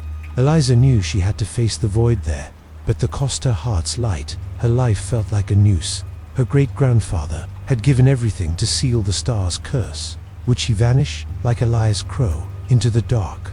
Tommy was fading. He lay in bed, skin like ash, eyes sunken, barely breathing. "They're loud. Lizzie," he whispered, voice a thread. Shadows coiled around his bed, thick and pulsing, hissing as Eliza approached. She tried the knife, its carved symbols flickering, but it only pushed the shadows back, not away. They sang, "Your hours, ... now." Eliza hugged Tommy, whispering, "I'll save you." Fear choked her. The shard was her only weapon, its light tied to the diary's chance. Elias was gone, maybe dead, his sacrifice haunting her. One suffocating night, with Mom lost in her haze and Tommy locked in his room, Eliza prepared. She tucked the diary, mapstone, knife, and shard in her backpack, pendant cold against her chest. No note, Mom wouldn't see it, her eyes blank. The orchard was a nightmare, its air freezing, black sap sizzling on the grass. The big tree loomed, its carvings glowing red under the blood moon's glare. The mapstone pointed to its roots, where the ground pulsed like a dying star. Eliza pushed through thorny branches, flashlights shaking. The roots writhed, dripping sap that burned her skin. She followed the spiral, digging where it pointed. Her hands hit stone, a slab, carved with eyes, stars, and spirals, pulsing with the moon's red light. The pendant flickered, a faint spark. She pried the slab open, revealing a chamber below, darker than any before, walls black and throbbing, like a heart. At its center was a void, red, black, swirling, singing a song that shook her soul. Shadows swarmed, tendrils endless, rising. From the void, they sang, a cosmic chorus. You're here, you're ours. Eliza's heart pounded. The diary called this the star's fall, the void's heart. She clutched the shard, chanting, by heart's light, I bind you. The shard glowed, but the tendrils lunged, wrapping her arms, cold seared, and a memory vanished. Her dad's voice, calling her name. Gone, she screamed, tears falling, but held the shard higher. Visions hit, the star crashing, splitting earth, tendrils weaving through worlds. Beings watched, vast and cold, their hunger eternal. The tendrils tightened, pulling her toward the void. Be the vessel, they sang, their song a dirge of despair. Eliza thought of Tommy, fading, and Mom, lost. Not them, she whispered, chanting louder. The knife glowed, joining the shard's light, but the tendrils grew, wrapping her legs. Another memory, Tommy's hug after a bad dream gone. A voice broke through, not Elias, but her own, from deep inside. You are enough. The pendant flared, sudden and bright, its symbols alive. She drove the shard into the void, chanting, by my light, I end you. Light exploded, shadows screaming, the void trembling. The chamber shook, walls cracking, visions flooded, worlds saved, stars reborn. The shadows' song silenced, the tendrils lashed, stealing another memory, her mom's face, smiling at her birth, gone. Tears streamed, but she pushed the shard deeper, the knife blazing beside it. The void shrank, shadows dissolving, but the song pulled her in. Give all, it sang. Eliza thought of Tommy, his small hand in hers. I am the vessel, she whispered, stepping into the void. Light consumed her, pendant burning, knife and shard blazing. The chamber collapsed, roots snapping, ground sealing. The blood moon dimmed, its light fading dot. Eliza woke in the orchard, alone, the slab gone. The knife and shard were dust. The map's cold, the pendant was warm, faintly glowing. She stumbled home, heart heavy. Tommy was in bed, breathing steady, his fever gone. Lizzie, he whispered, eyes clear. She hugged him, sobbing. The shadows were silent, their song gone. Mum stirred, calling Eliza her name. Remembered. Morning came, soft and grey. Eldridge stirred. Mrs. Carter smiled. Mr. Jenkins' door opened. At school, kids laughed, spirals forgotten. The orchard was quiet, its trees still, sap dried. Eliza checked the diary, hands trembling. A new page, ink faint. The void is sealed, the vessel's light given. The star sleeps. Vessel, her. She'd given her memories, her heart, but not her life. Tommy was safe, Mom was back, but Eliza felt empty, pieces of her gone. The pendant glowed softly, a reminder of her fight. Rumors of Elias faded, no body found. The diary hinted at no more rituals, but the orchard watched, its curse dormant, not dead. Eliza held Tommy's hand, the Gothic and cosmic weight, lifting, but never gone. She'd won, for now, but the void's echo lingered in her blood, waiting for another moon. Chapter 11. Echoes of the star atom crept into Eldridge, painting the town in muted golds and greys. But the shadow orchard remained a frozen wound, its gnarled trees standing like sentinels over a silenced curse. Their black sap had dried, leaving scars on the earth, but the air still carried a chill that whispered of something waiting. Eliza Harlan, 13 and forever changed, bore the weight of her victories and losses, memories of her dad's voice, her mum's face, Tommy's hugs, all stolen by the shadow's tendrils. The shard, knife, and star's heart were gone, turned to dust in the void's collapse. Her pendant, carved with ancient symbols, glowed faintly now, a fragile spark of the power that saved Eldridge. The diary and mapstone, hidden under her floorboard, were her only relics, but their final words lingered like a warning. The void sleeps, but its echoes remain. The vessel's light burns eternal. Eliza was the vessel, and though she'd sealed the void, the shadow's cosmic call still hummed in her blood. Eldridge was waking, but not whole. People stirred from their hazemesses. Carter swept her yard, humming softly. Old Mr. Jenkins opened his door. His dog's leash gone, but his eyes clear. At school, kids laughed again, their spirals forgotten. But some stared too long at corners, as if seeing shadows that weren't there. Eliza's mom remembered her name, her smile warm but fragile, like glass mending. Tommy, 6 and brighter, played with his stuffed bear, but his eyes held a flicker of fear. "They're quiet, Lizzie," he whispered one morning, "but I hear them sometimes." Eliza's heart clenched. The shadows were dormant, their songs silenced, but their echoes lingered, faint and watchful. Her dreams were softer now, but not safe. The void was gone, replaced by a grey expanse where stars flickered, not wrong but distant. Voices her dad's, Mom's, Tommy's whispered, not pleading but warning. "It's not over, Lizzie." She woke with the pendant warm, her room free of shadows, but the diary's words haunted her. The star's echoes linger where its heart fell. The vessel must guard the light. Guard. The word felt heavy. She'd sealed the void, but the orchard watched, its roots deep, its curse not dead, but sleeping. The diary's final page, ink faint as a dying breath, read. The star's echoes call softly, testing the vessel. The orchard's heart holds their source, a relic unbroken. Guard it, or the void wakes. The mapstone's carvings were dim, but they pointed to the big tree, where the shadow's song had been strongest.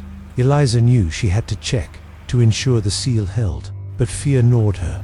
The blood moon was gone, its twin passed, but the orchard's pull was eternal. Her great-grandfather had died sealing the star's curse. Elias Crow had vanished, maybe lost forever. Would she face the same fate? Tommy's recovery was slow. He smiled, but shadows lingered in his eyes, his sleep restless. "They whisper at night," he told her, voice small. Eliza checked his room, finding no tendrils, but the air felt heavy, like eyes watching. The pendant flickered when she stood near his bed, a warning. She tried chanting from the diary, "By heart's light, I guard you," but the pendant's glow stayed weak. The shadows were quiet, but their echoes were alive, waiting for a crack in her resolve. One crisp evening, with Mom at the bakery and Tommy asleep, Eliza prepared. She tucked the diary and mapstone in her backpack, pendant warm against her chest. No note. Mom was healing, but distant. The orchard was still, its air cold, trees silent, their black fruit gone. The big tree loomed, its carvings faint, no longer glowing. The mapstone pointed to its roots, where the ground was scarred, like a wound healed but tender. Eliza pushed through brittle branches, flashlight steady. The roots were still, no sap, no pulse. She followed the spiral, digging where it pointed. Her hands hit stone, a slab, smaller, carved with faint stars and eyes, no longer pulsing. The pendant warmed, a soft glow. She pried the slab open, revealing a shallow hollow, not a chamber. Inside was a relic, a small, smooth stone, black as night but flecked with silver, like stars trapped inside. It hummed, faint but alive, the source of the echoes. She lifted it, and whispers filled her mind, not the shadow's song, but something older, softer. Her dad's voice, "You're strong, Lizzie." Her mom's, "We're proud." Tommy's, "You saved me." The pendant flared, its light steady. The diary's warning echoed. The relic holds the star's echo. Guard it, or it wakes. She clutched the stone, visions flickering, not of worlds devoured, but of Eldridge whole, stars bright, her family laughing, no lies, just hope. Shadows stirred, faint tendrils rising from the ground, whispering, "Give it, hours, Eliza chanted, "By heart's light, I guard you." The pendant blazed, the stone glowing, and the tendrils dissolved, their whispers silenced. The hollow didn't collapse, the trees didn't shake. The relic was hers to protect, not destroy. She tucked it in her backpack, heart steady. The orchard was quiet, its curse dormant. Back home, Tommy was awake, eyes clearer. "They're gone, Lizzie," he said, smiling. She hugged him, the relic hidden with the diary. The pendant glowed softly, a guardian's light. Morning came, soft and golden. Mom cooked breakfast, calling Eliza with a real smile. Eldridge breathed. Mrs. Carter planted flowers. Mr. Jenkins walked outside, whistling. At school, kids played, their eyes bright, no shadows lingering. Eliza checked the diary, hands steady, a new page, ink barely there.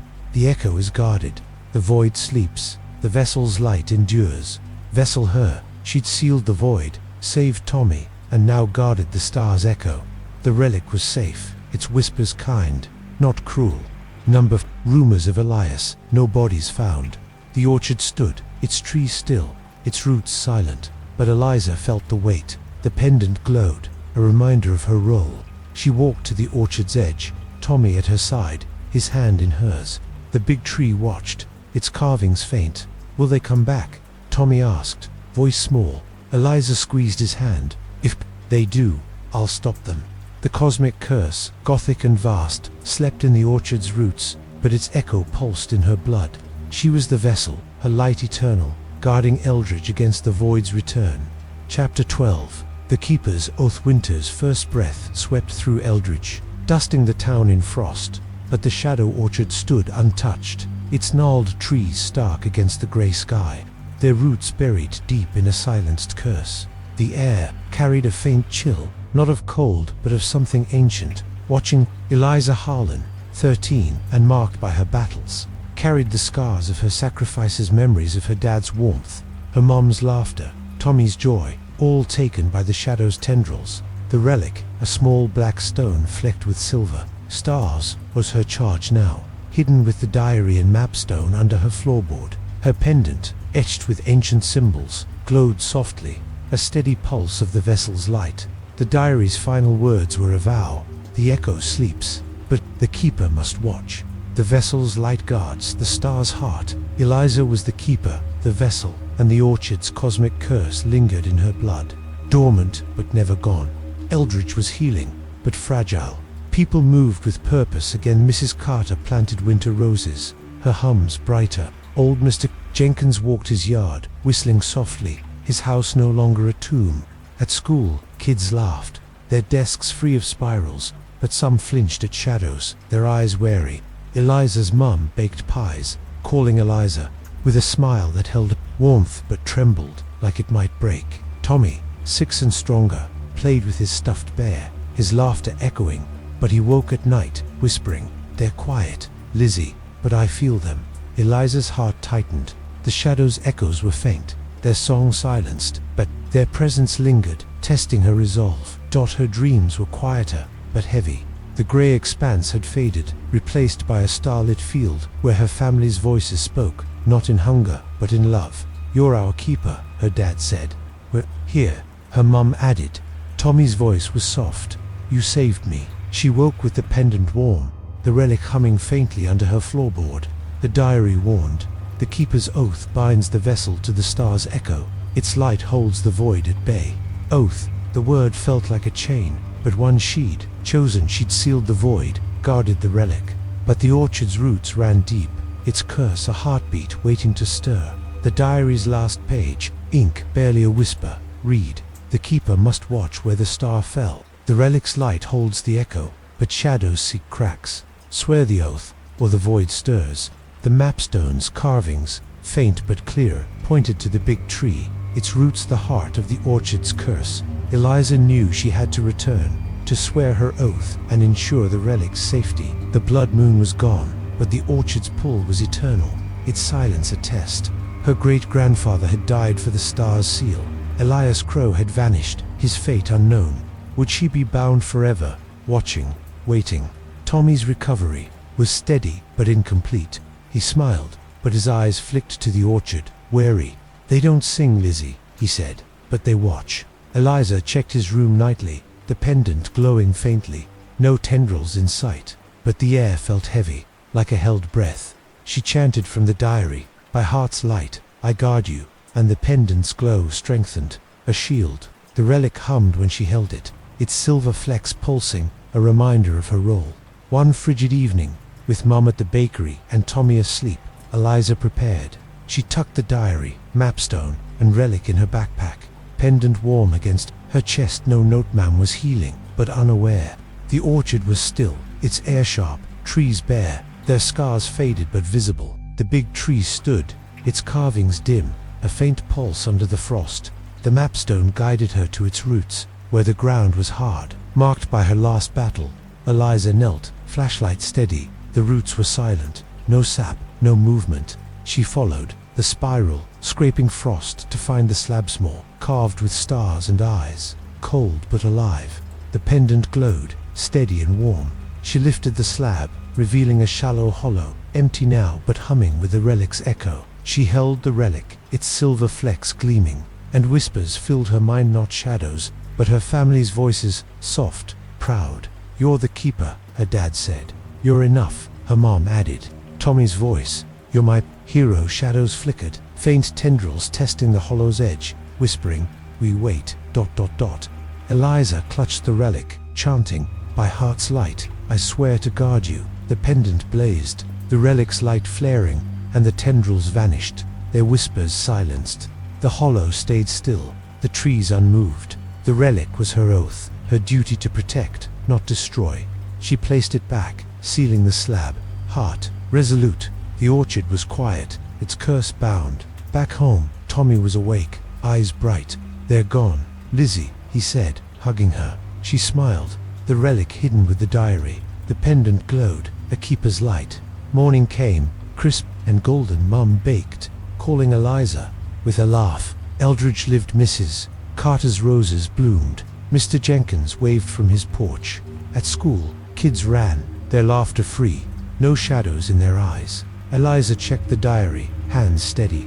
A new page, ink soft. The oath is sworn, the echo bound. The keeper's light holds the void. Keeper her, she'd sealed the void, saved Tommy, and sworn to guard the star's echo. The relic was safe, its whispers gentle, a guide, not a curse. No trace of Elias, no bodies found. The orchard stood, its trees still, its roots quiet, but the weight remained. The pendant glowed, a constant reminder. Eliza walked to the orchard's edge with Tommy, his hand in hers. The big tree watching, its carvings faint. "Will they try again?" Tommy asked, voice small. Eliza knelt, meeting his eyes. "If they do, I'm ready." The cosmic curse, Gothic and deep, slept in the orchard's roots, but its echo pulsed in her blood. She was the keeper, her light eternal, sworn to guard Eldridge against the void's whisper, forever watching, forever ready.